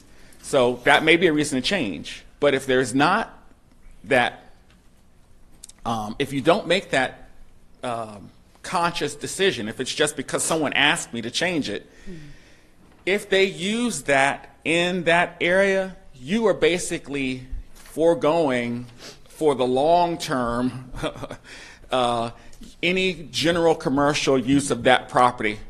There are some ways to get it back, but it's very, very difficult. You're changing the course of the county's development for the foreseeable future by changing your land use map, especially if they're using it in the way that they're saying they want to use it. So that's the first thing to think about when you have a future land use map request. Once you decide you want to change that long-range plan for the area, the next consideration is whether you want all of the things that are listed in that zoning classification in that area, not just what's requested in the application. Because again, if what they do fails, because their property is zoned that way, they can do everything that's permitted in that zoning. And again, does that request, everything they have listed there in their rezoning, does that meet your long-range plans for that area? I mean, in each of your particular district, wherever that request is being made. So maybe commercial is no longer desired, but do you really want high-density residential, or do you want single-family or mixed use? Those are just some things to consider. Then, once you change the future land use map and rezone the property, then you consider whether the conditional use for the retirement, is that appropriate? Is that use tailored in line with the code? Is there a detrimental effect for the conditional use on surrounding uses? I know initially when I had suggested that each ask is taken separately, there was some question, well, why are we doing that? Because as you see, each request is a separate inquiry and analysis by the board. So when they're coming up there and I say, board, y'all aren't talking about rezoning right now, you're talking about the future land use map, because the reason why I say that is because I want you to think now that I've shared all this with you, that your analysis of what they're coming to you to talk to you about is a whole different thing than what they may be sitting there talking about. Oh, well, I have elevations, and that doesn't really matter. What you're looking at is, do I want the long-term change in development in my district to change from general commercial to high-density residential when they're talking about a future land use map rezoning or change? Each request has its own immediate impact on the community as well as a long-term, bless you, impact on county development. And there's no quick fix. There's no quick fix to change the short or long-term effects of the board's zoning decision. So if you decide, yes, we want to do this, and then a couple of years from now it's like, we don't like this, you're stuck with it, again, absent some extraordinary circumstances. So, again, I'm going to send this all to you. If you want to read some of this, the first link I gave you is really a good one. It's kind of dense, but it's a good thing from ACCG. And there's a little smidgen in the county's sources, land for the power that talks about zoning that is also kind of useful as well. Commissioner Hamburg. Yes, Chuck. So now, how does this come into play with the overlay districts? Okay, so you have your underlying zoning, say your residential. Then you have, over top of that, you have additional conditions that will be part of the overall zoning of that property. So you may have some various development standards that are part of it. There may be some beautification or other types of parts that are part of that overlay, which is why the board will say, well, we don't want the overlay to affect these parcels anymore, so you will carve that part out. Or you'll say, oh, you know what, I want to expand this to include these parts, and so you'll include the overlay because those types of development you want to see in that particular area, or not see in a particular area. I'm dealing with that now. Yes. Right? Erica? Ujike? Anyway. Any other questions for Mr. Reed? Not a question, but Commissioner Hambrick, remember, we make those decisions on the overlay district. So if there's something that needs to be changed in any district in terms of the overlay, it just needs to come forward the board. We realized that when we did the overlay district down in the Panhandle area, which I got to go back to that because we did keep it as close to its original state as possible. Those were my first meetings on this board, first zoning meeting. And I realized what the folks wanted down in District 3. But I did notice that there was an incorrect section, as you and I noticed, that was inconsistent with the area. So the board just needs to bring it forward. But also, I want to know, what are our hours of our community development division? What's the hours that they're open? Because this comes out of their area. Mr. Ujike. What are the hours we're advertising?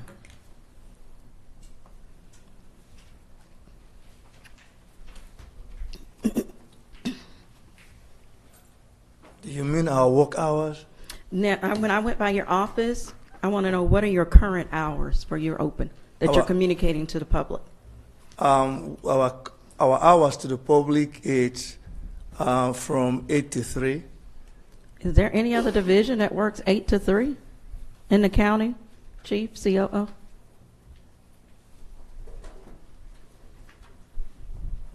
Is it that you work, or is it you're open to the public? We are open to the public. And thank you, Mr. Chairman.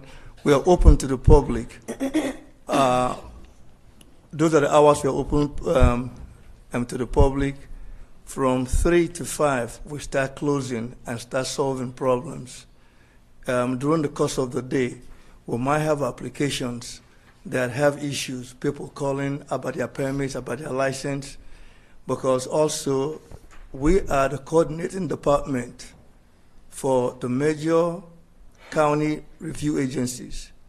We have to coordinate those. So those are the times where staff have time to really talk. We went there for two reasons. During COVID, and also we figured out that was a system that gave us the best opportunity to deliver services.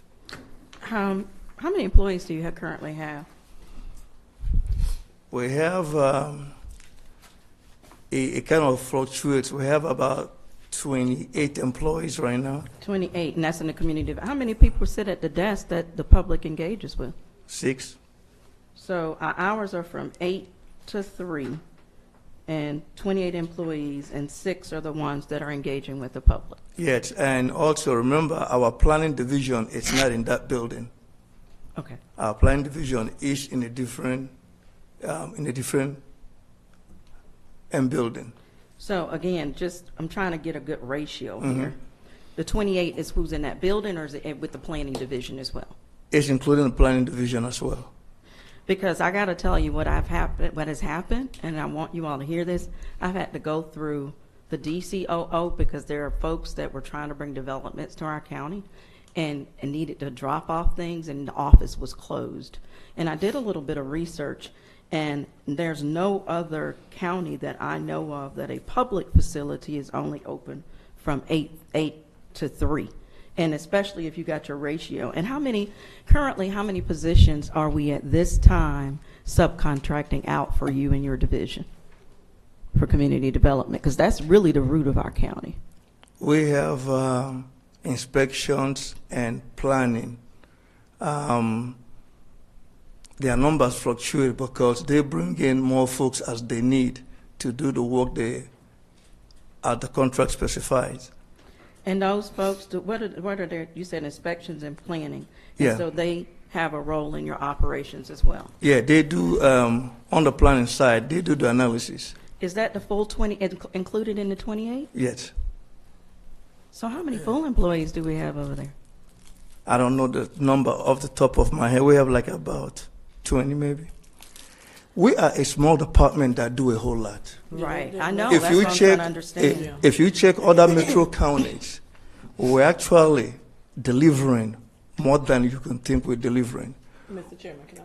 And I understand that, Mr. GK, but we have to also come up to what other counties who are progressing are doing. And when the builders come in, they're saying that the times that they need to, again, drop off things are not conducive because the doors are closed.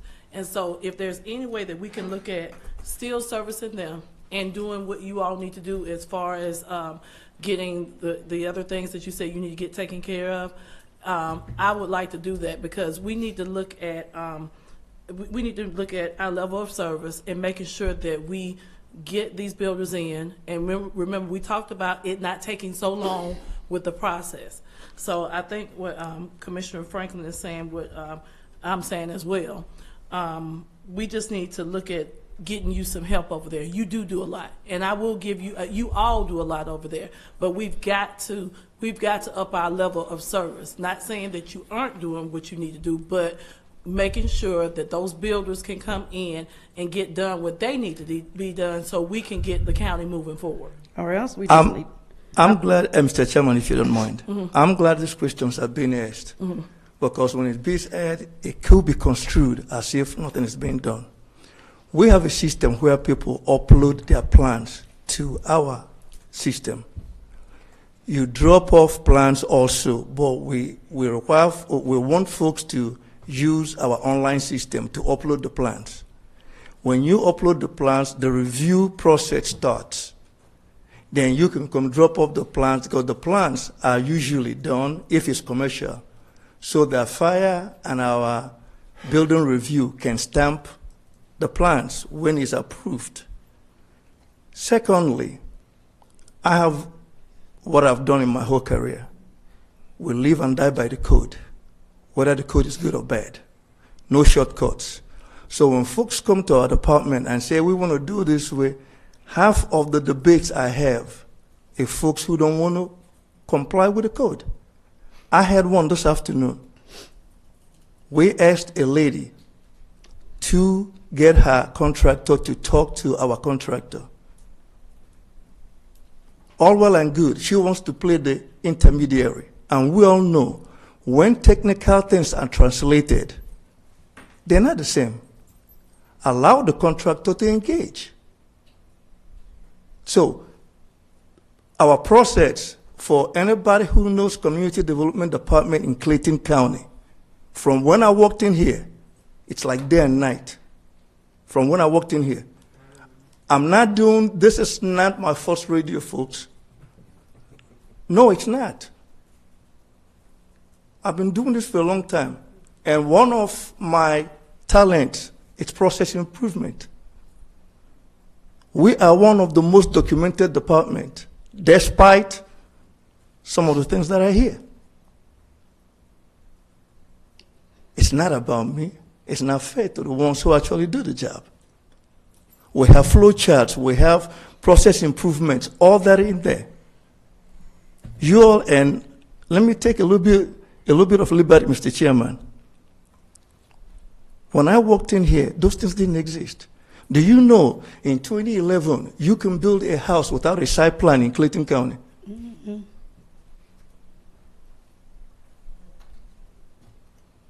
That was perplexing to me when I walked in. I didn't just come off the street. So, I agree. One of the reasons why we're not hiring so many people, we don't have the space. My department, I redesigned when I walked in here. It didn't have the counter that it has today. We have 6 counters to deal with customers. We had to send our planning division across the street from the Spivey Rec Center because we don't have any space in the building. So even if we're entertaining right now. We are in the process of securing some services, third-party services. I'm not mentioning what it did because I don't think the central services is ready to announce. But we're entertaining and remote work for them. Because what they do, they don't need to be in our building to do it. And if that will get us a break in their price quote, fine. So, but anyway, I don't want to take up a whole lot of time because Attorney Reed have done. And just to cap off, what you hear from Attorney Reed this evening is very important. It's technically sound. This is what we do all the time. That's why we say no. That's why some of you commissioners who talk to me about projects, I say, Commissioner, I hear what you're telling me, but my department's recommendation is denial. Why? Because of what you just said. Guess what? If any of the applicants sue Clayton County, guess who's going to be sitting on the hot seat? Me and this gentleman trying to defend me. Sir, no offense, but it's the board. The suits come to the board, so please don't do that. But the person who goes to court actually, The expert witness. the expert witness, it's me. We are clear. Can I just, but Mr. GK, you know I got you. I got your back. But what we got to do is, though, we still need to, I haven't heard anything bad. I'm just saying that we got to move these projects. It's taking too long. The builders are complaining. They're just saying that we're taking too long. And I have looked up other community developments. Their hours are 8 to 5. And so they're there. And if we can help you in any way, I know you've been in this for a long time. You know your job. But if there's something that we can do as a board, because that's our job, is to help you all do better and get better and move forward. That's what we're here to do. And so, again, I commend you for what you do, but there's some things that we still need to go in and work on as well. One other question. Mm-hmm. Go ahead, Commissioner. Has your need for space been brought before the SPLOST? Because we're getting ready to rebuild the whole building. Yeah, so I know you went through the historical lesson, and trust me, that first meeting that I referenced, that zoning meeting was in the Panhandle because one of those projects went belly up without information that we could find. Remember, I came over to your office looking for it. Yeah. So I do agree that thank you for what you brought. But at the end of the day, you're stating a problem. How long has the problem existed? If you're saying space is the reason that you don't have adequate staff, that you're shutting down earlier than other counties that are as progressive, have you reported that and have you included it in the SPLOST planning process so that we can find that space as we're building the new county building? I want to solve issues. Yeah. If you permit me to rephrase, space is not the issue for whatever you're hearing. No, you just said we don't have space. I said You say, how many people do I have? I was telling you how many people I have. Okay. The people I have is paired with technology. We have the right technology. And the only, in terms of space, discussion of space, yes, I talk to the CEO all the time about space. I meet with, I'm the director of buildings, Ben Hopkins. We've been discussing about different things about space. And so it's not, one of the things I'm going to do, talk to him this evening, it's give my staff notice. We're going full open up the 8 to 5. We're going to 8 to 5. But more importantly, I don't mean to take much time. Remember, we have four reviewing agencies in the county. I understand. We are coordinating. So when someone submits a plan, a brief history, when somebody submits a plan, we do building review, the MEPs, which is mechanical, electrical, and plumbing reviews, fire do life safety review, TND do the land development review, the water authority do their own, and if it's food related or agric, then the health department does theirs. Zoning review, folks, and rocket science. That happens real fast. Building, if they are meeting the building requirements, which is not a whole, but all these agencies work together. It's when the applicant is, something is happening. Yes, sometimes we drop it. We didn't distribute the plans on time. I'm not going to stand here and say community development department, it's on me. Sometimes the plans are not distributed, or when they distributed, the right requirements are not there. So space is not the issue. One thing I'm going to do immediately is open up the work hours. Again, we just bear in mind, you have 4 major departments reviewing plans. And what I've asked my staff to do, sometimes we don't mind taking it on the chin. I told them the part we do is not rocket science. Tell the applicant who is holding up their plans. I'm fine with that. We have started in the technical review committee telling the applicants, after that initial meeting, talk directly with that agency so that it shortens the communication gap. So talk directly to them because they know exactly what you need to do in that discipline. We need to put this on another work session because I'm real confused now. Let me tell you why. Because you brought before us to do a concierge method. So we could just go deal with this. I think y'all got the folks to figure this out. I just see holes in the operations that we can shore up, but I have belief that y'all will shore it up. And we'll make sure that our codes are correct. Thank you for the presentation tonight to help us to understand and to think through the decisions that we're making and the long-term impacts. And thank you for agreeing to open those hours up so that we can begin to compete. And I have faith that you all are going to look at the 28 employees to see if we need more, because it's like anything else. The community development, that's almost like our business engine of the county. And so with that, if we don't have that moving along, whether we have impact fees or not, people are going to be like, man, I got a headache trying to deal with Clayton County. So let's fix that loop, and then we can make better decisions, and I think we're on our way. CO. Yes, Commissioner. So you asked a question about space. We are going through a space limitation issue. We're going through our growing pains. Point in case, to look at Annex 2 to be specific, our HR department is now housed over in Annex 2. Once we now move a lot of those programs and services into the new admin building, then that will free up additional space for, in this particular instance, the community development with the planning unit, all will be under one roof because now we'll have them all synergistically working together. But Awesome. As we continue with the build out of the county, that's kind of been part of the challenge, and we're trying to work through that. So. That's awesome. Thank you. Any other questions? And Mr. Chairman, I just want to say one thing that when we were in COO's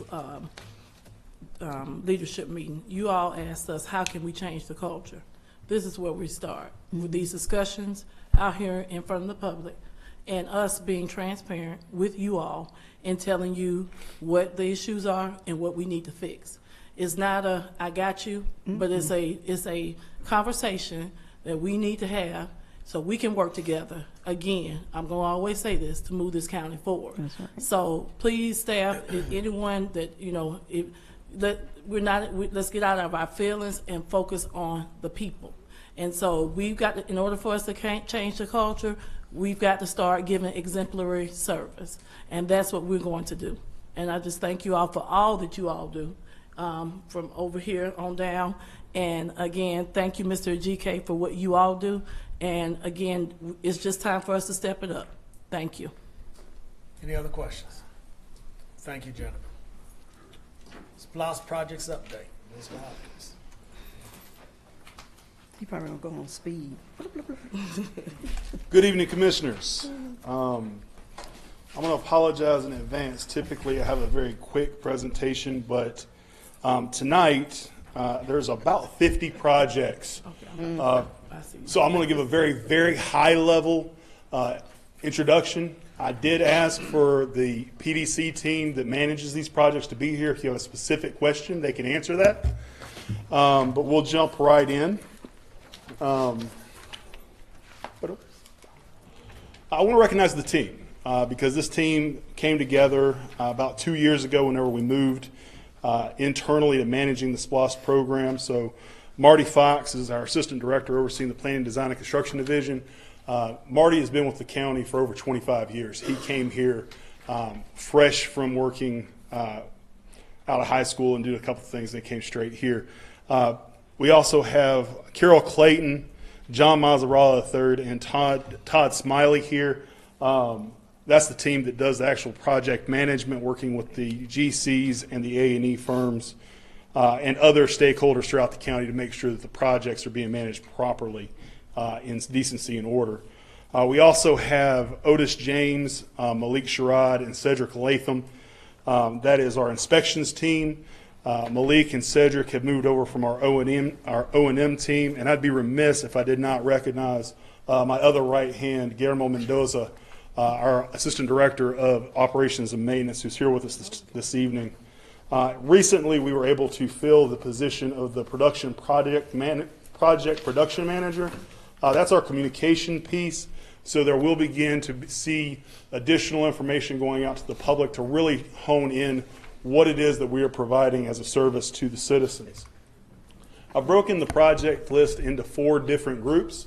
The legacy projects, those are that's the program from 04, 09, and 15 that was managed from Mortem Altobelli.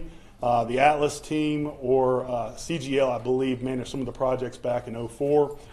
Some of those projects we picked up because they were already in process. Some of the projects had not been started, so we've picked those up to work on them. We have the bonded projects from the 2020 SPLOST. Those are the projects that we went ahead and got funded outright so that we were able to move them forward.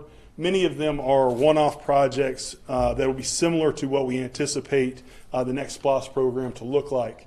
And then the current non-bonded SPLOST 20 projects and the forecast, what we're looking at the next set of projects that you will see some information coming from very shortly. We'll jump in first, the legacy projects. A project that is near and dear to Ms. Clayton's heart, and I know you, Commissioner Franklin, the Flint River Community Center. We are currently working on a civil design. That's the stormwater on the backfields and some of the water that's around the site. We have put up the fence on the back of the property. Thank you, Commissioner Franklin, for really emphasizing that and the need for that for the homeowners around. We have the monument sign out front.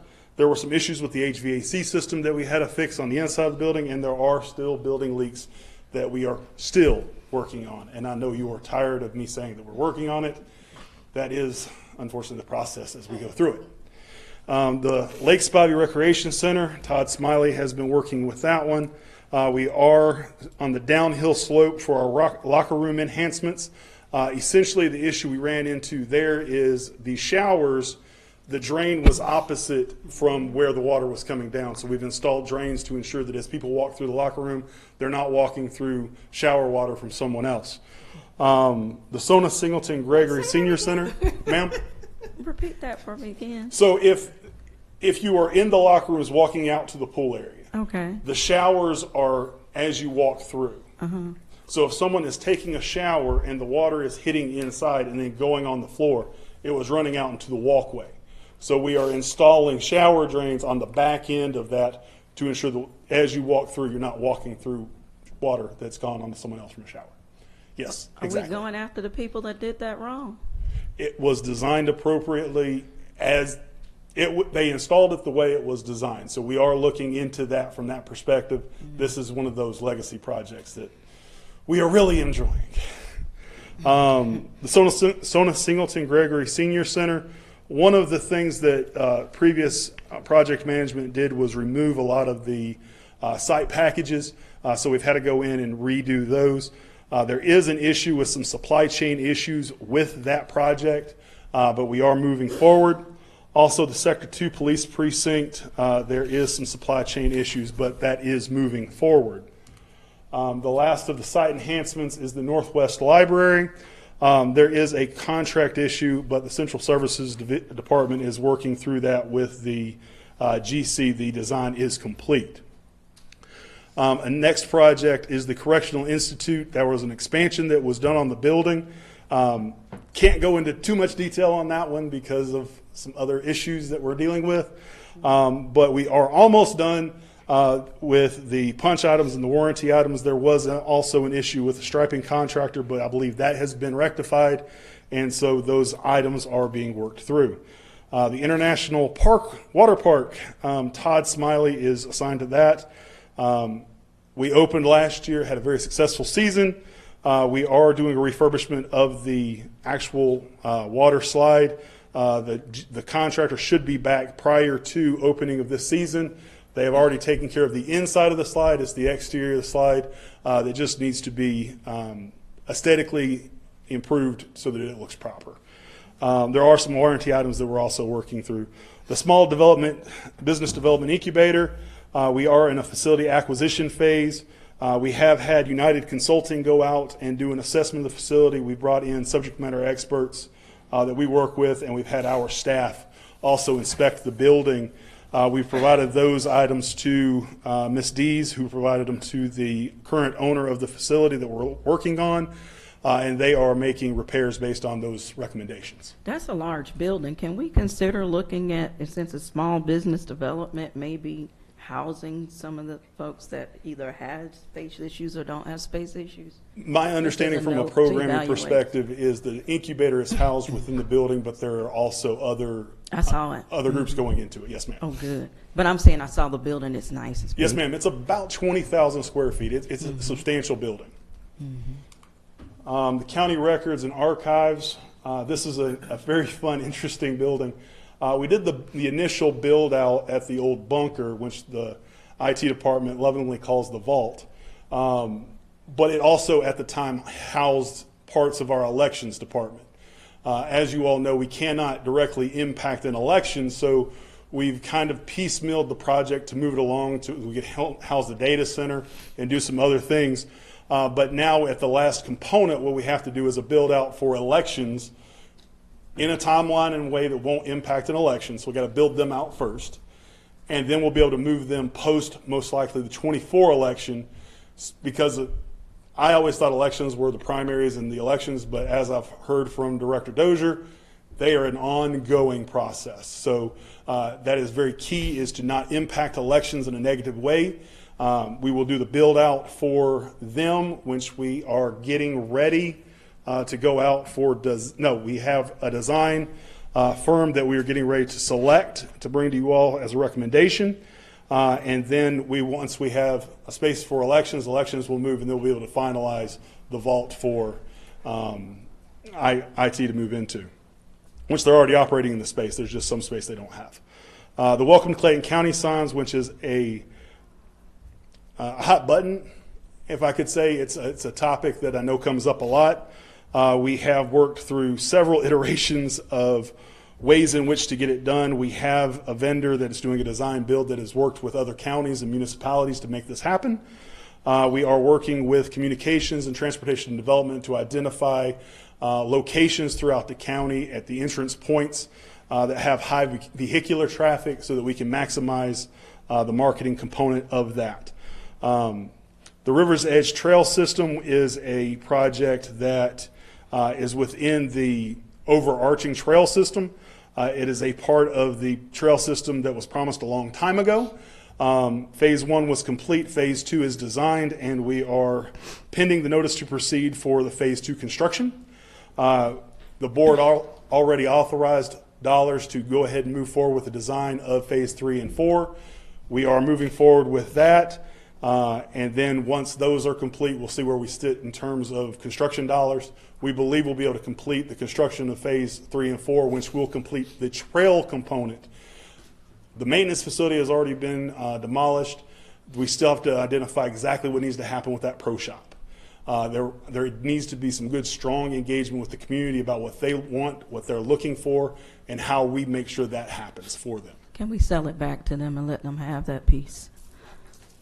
I don't make those decisions. I make recommendations. The board makes those decisions. Can we look into that? The only thing is we got to see how it was funded. Yes, but ma'am. I was promised that building was going to have somebody sitting in there every day about 2 years ago, and it's still boarded up. Yes, ma'am. And I drove the areas. I conned the district quite often, and had to call in because our building was out of code. Yes, ma'am. The weeds were as tall as me. I know I'm short, but the weeds were as tall as me. I think they were as tall as me in some areas, ma'am. The VIP complex renovation, Phase 1 was complete. There was mold in the building. We had to close the building. That's been remediated. The facility was put back into use, and it's working well. Phase 2 of that renovation is the incorporation of the stadium space to make an amphitheater, and then to tie back into the existing facility from a power and AV perspective. Bonded projects is our next topic. Again, I'm going very high level. If you have a specific question, you can feel free to ask it. I will most likely defer to a project manager. They are here to answer any questions if you'd like to hold them to the end. The county administration building. Todd Smiley is listed as the project manager for the facility. Marty Fox and I have been intimately involved with that project since conception. And we are here and willing to answer any questions on that. There are some design components as we've switched parcels that the design team is working through with the city of Jonesboro and stakeholders to ensure that we are still meeting the exact expectation of what we have for that signature building, which will be the signature building for the county for the next 5 decades at least. The Behavioral Health Crisis Center, we brought an opportunity to the board. The land swap took place, so the Flint River Community Center is in our inventory. We're working through stabilizing that facility. We have worked with Dr. Adams on a design and what he's looking for from an expectation standpoint. He is bought in, his board is bought in. As we work through getting that stabilized, we're going to bring in an A&E firm to design out what they need to be able to serve the community. Several of these projects, like I mentioned before, were specific major renovation items or repair items which are allowed within the SPLOST. So the Justice Complex roof repairs, the Gray Mile, which takes you from the sheriff's office down to the housing units, had substantial leaks. We replaced that entire section, and we've done some other repairs on the courthouse roof. The Justice Complex electrical repairs, the Justice Complex, because it houses people for an extended period of time, we have to make sure there's power in the facility because the toilets and other electrical items that are in the space, HVAC for example, it runs on a generator. So the switchgear takes it from utility power over to the generator. It was original to the building and was having some issues. That has been replaced, and it is working appropriately. One important note. Yes, ma'am. I thought because of you've gone through several projects that you had to kind of gracefully go over that are not working out as well. We're still dealing with leaks. But I thought one of our fix for that was to work backwards and hire a construction company that would then turn around and help us hire the A&E design company. Is that not true? Did I have that wrong? So what you're talking about is called design build method. It goes Correct. faster. The issue with design build is you're hiring your general contractor who is moving very quickly. And they are, in many cases, designing the building as they are demolishing or building. So in most of the projects that are legacy projects that the previous project management firm managed for the county, you would have 50 to 75 change orders throughout the project, which then inflated what we were looking at in terms of cost.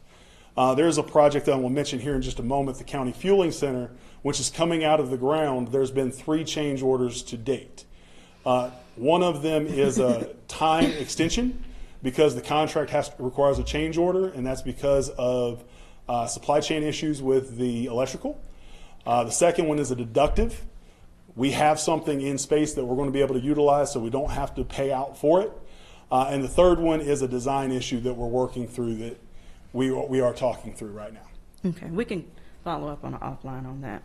Yes, ma'am. Thank you. Thank you, though. So for context, though, we do what's called a design bid build in most of our projects now. We hire the A&E, they design it, we know exactly what we have to deal with, and then we take that to the street so that the firms know exactly what they're bidding on.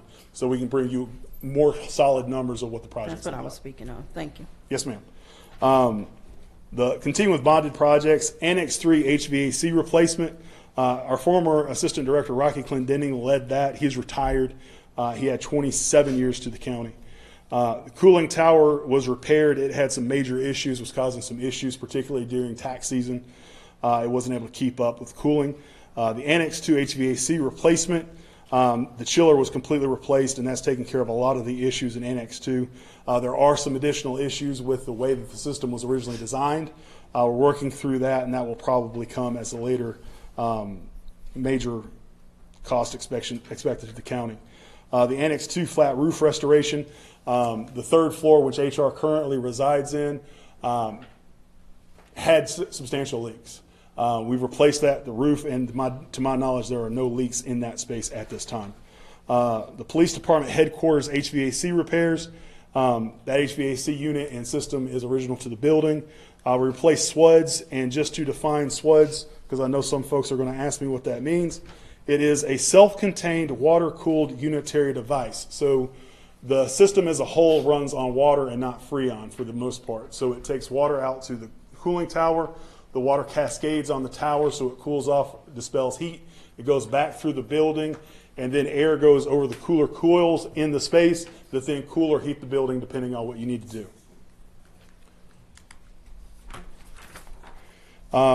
Justice Complex courtside floor replacement. There was the original carpet throughout. As we all know, as you go everywhere, particularly in a public environment, people walking anywhere are bringing everything into the facility. Carpet tiles and the fibers hold that material.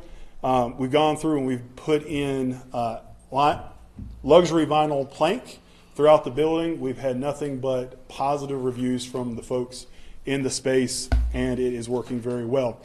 The Aquatic Center flat roof restoration. The Aquatic Center has been a project of ours for the past 5 years. We've gone through with general fund dollars to replace much of the flooring. We dealt with mold when I got here. We took care of that on the outside of the building. We recoated the outside of the building. We had some leaks. At this time, there's a couple of items still remaining to get that building almost back to where it should have been the whole time. But we were working through that process, and one of the issues we had were leaks in that building, which have been mitigated with this flat roof restoration. The Frank Bailey and Charlie Griswold floor replacements, same thing. That's an LVP installation throughout, and that's luxury vinyl plank, and it goes in and it just makes it a cleaner, easier space for us to manage. The VIP Amphitheater, this is the continuation of the Lakeview Event Center. We are in the finalizing the design phase right now. So that should be getting ready to go to the queue so that we can go out to a bid for a construction standpoint.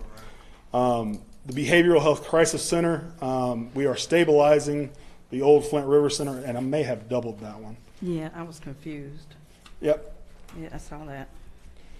That is a bonded project we are currently working on. Some of the justice centers They are justice, yes ma'am. duplicated. Okay. Boy, I tell you, this is what happens. All right, so we will go to the next page.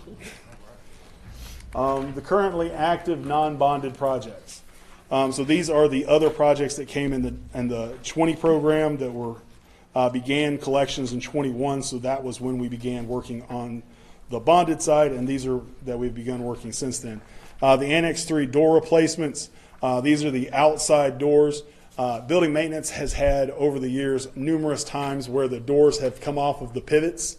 We've had to resecure the building, so this replaced those doors. There are 2 single entrance doors on the first floor, one that comes in the back of probate and the other one that goes in the back of the other side of probate that have to also be replaced. Those are pending the install. The Annex 3 window ceiling, we are waiting on the ITB to be posted. We've just gotten that scope of work to Central Services.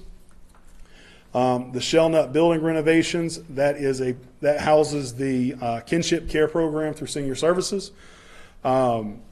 My wife actually worked at that program before we had our son. And so it's also near and dear to me. The entrance canopy, we're going through a design phase of this now so that it can better meet the needs of the seniors who are taking care of their family members. We have done some work in the restrooms. We have some more work to complete. And there is some additional painting and ceiling restoration throughout the facility so that it cosmetically meets the needs of those individuals who are being served from that perspective. The Reynolds Nature Preserve renovations, John Mazzarella III also is managing that project. Where we're currently focused is the restrooms. And if you have not been to Reynolds lately, that is a showpiece. The work that John has done with the contractors through Central Services and others, that space is looking fantastic. And I'm very proud of the work that they've done with that. The Virginia Stevens House, which is what Director Ejike was talking about, currently housing the planning division down the street from the Lake Spivey Rec Center. We are doing some upgrades to the septic system. We are looking at ways to be able to install an ADA ramp. That is a temporary location that we're using for staff. My understanding is the long term is to transition that to community space. So as we get to that component, we will of course come back to the board and talk to the stakeholders about how that can happen. The County Fueling Center, this is the project I mentioned earlier. It is coming out of the ground. It is behind the jail and the courthouse. This is going to replace the government circle space, and it is coming up, and Ms. Clayton has done a fantastic job managing the A&E firm and the GC on site at that space. We talked earlier about, or you all talked earlier about supporting our public safety folks.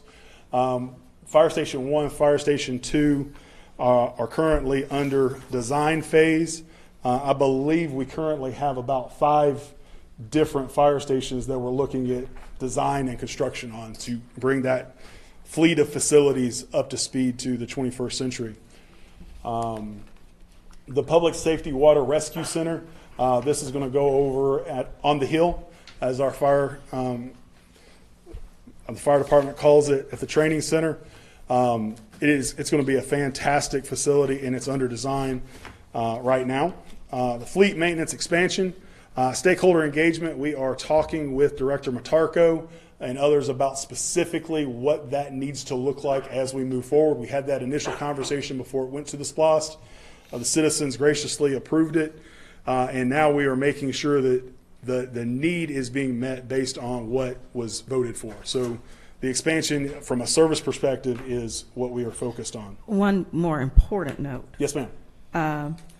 This board voted to begin utilizing the rental method. And I found out in some counties where they had their budget was like in a negative, and they started using the rental method. And I know we voted on it for the board to begin using it. I hope you all are going to consider that moving forward as we're looking at the expansion of fleet. Because what I found, in fact, it's Buddy, I'll get you his full name, but he's a retired trooper. He works with me with MAD. But Buddy's a county manager in a very small county, and he said basically off of renting the vehicles as opposed to purchasing, it net back money into the county. So when we're talking about taxes and the weight, now of course we know we ain't renting no fire trucks and all that stuff. I'm not saying that. But we need to look at possibly taking some of that load. And it was a crazy idea, but the counties are making money by the time that the rental agency purchases it at whole cost or whatever the cost is, and then it gets turned back in, and they don't have, he told me, they have not one vehicle on the road that's been on that road more than 4 years. Wow. Not one. And this is not just in the small counties, it's even in some of the larger ones as well. Yes, ma'am. So to your point, that's why we're having that engagement conversation with the stakeholder. A lot of the equipment needs that we're talking about with Director Matarco go back to the air system, which has leaks, talking about the lighting system to ensure that the folks in space can see what they're working on, and some of the other items that are high cost that building maintenance through our actual budget is managing, changing the light bulbs, but to change them and upgrade them to LED is a tremendous cost. So SPLOST is able to support that as a large-scale project as opposed to hitting tax dollars, which we're trying to take care of other Plus, things. we get a benefit back for changing it too. Yes, ma'am. Get our money. Yes, ma'am. The Rum Creek facility upgrades, Rex Park facility upgrades, and Morrow Lake City facility upgrades. I'm going to talk through them very quickly together. These are old parks. So we had that conversation with Director Hodges before we put in for funds. There's the Park Improvement Fund that sits over here, and we put in for facility upgrades. So we've already had engagement with Dr. Anderson and Commissioner Davis related to how we want to move forward. And we're working with Director Hodges and others to make sure that that is, in fact, what we need to do to ensure that from the long-term perspective, I'm glad that we talked about the future land use earlier. We want to make sure that we're master planning and not doing knee-jerk reactions today. We are planning out what we're doing in the space so that it can work in the long term for the citizens of Clayton County. Forecasted. We're right here at the end, y'all. These are projects that you will see come before you as budget amendments to fund these projects over the next couple of weeks and months. The Police Department Training Center is an approved project within the SPLOST. We have found some space that's currently county owned that we want to bring to you all as a recommendation. We want to speak directly to the commissioner of the district first. The bullet trap system, that is going to go in conjunction with the gun range. Where that location will be is to be determined. The winter weather building will go in conjunction with the fueling station. So the fueling station is already being designed and built out. The winter weather building will go behind it, and we've already built in some of the infrastructure within that fueling center to support those spaces at a very small cost. The Sector 4 police precinct. Sector 4 is the police precinct that is currently in a rented space next to the Kroger. We've talked to the chief of police and found a good spot, we believe. We're working with the tax commissioner to clean up what that looks like. Because I believe that space should be county owned at this point, but it's not, so we're working through to make that happen. I can talk to anybody about that specifically offline, but because it's a real estate matter, I don't want to talk about it in the public meeting.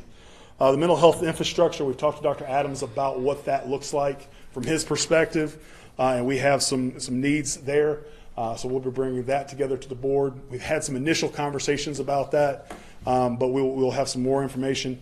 The playground upgrades, there is some need within the existing parks. Director Hodges has requested some funding to upgrade some of the playgrounds.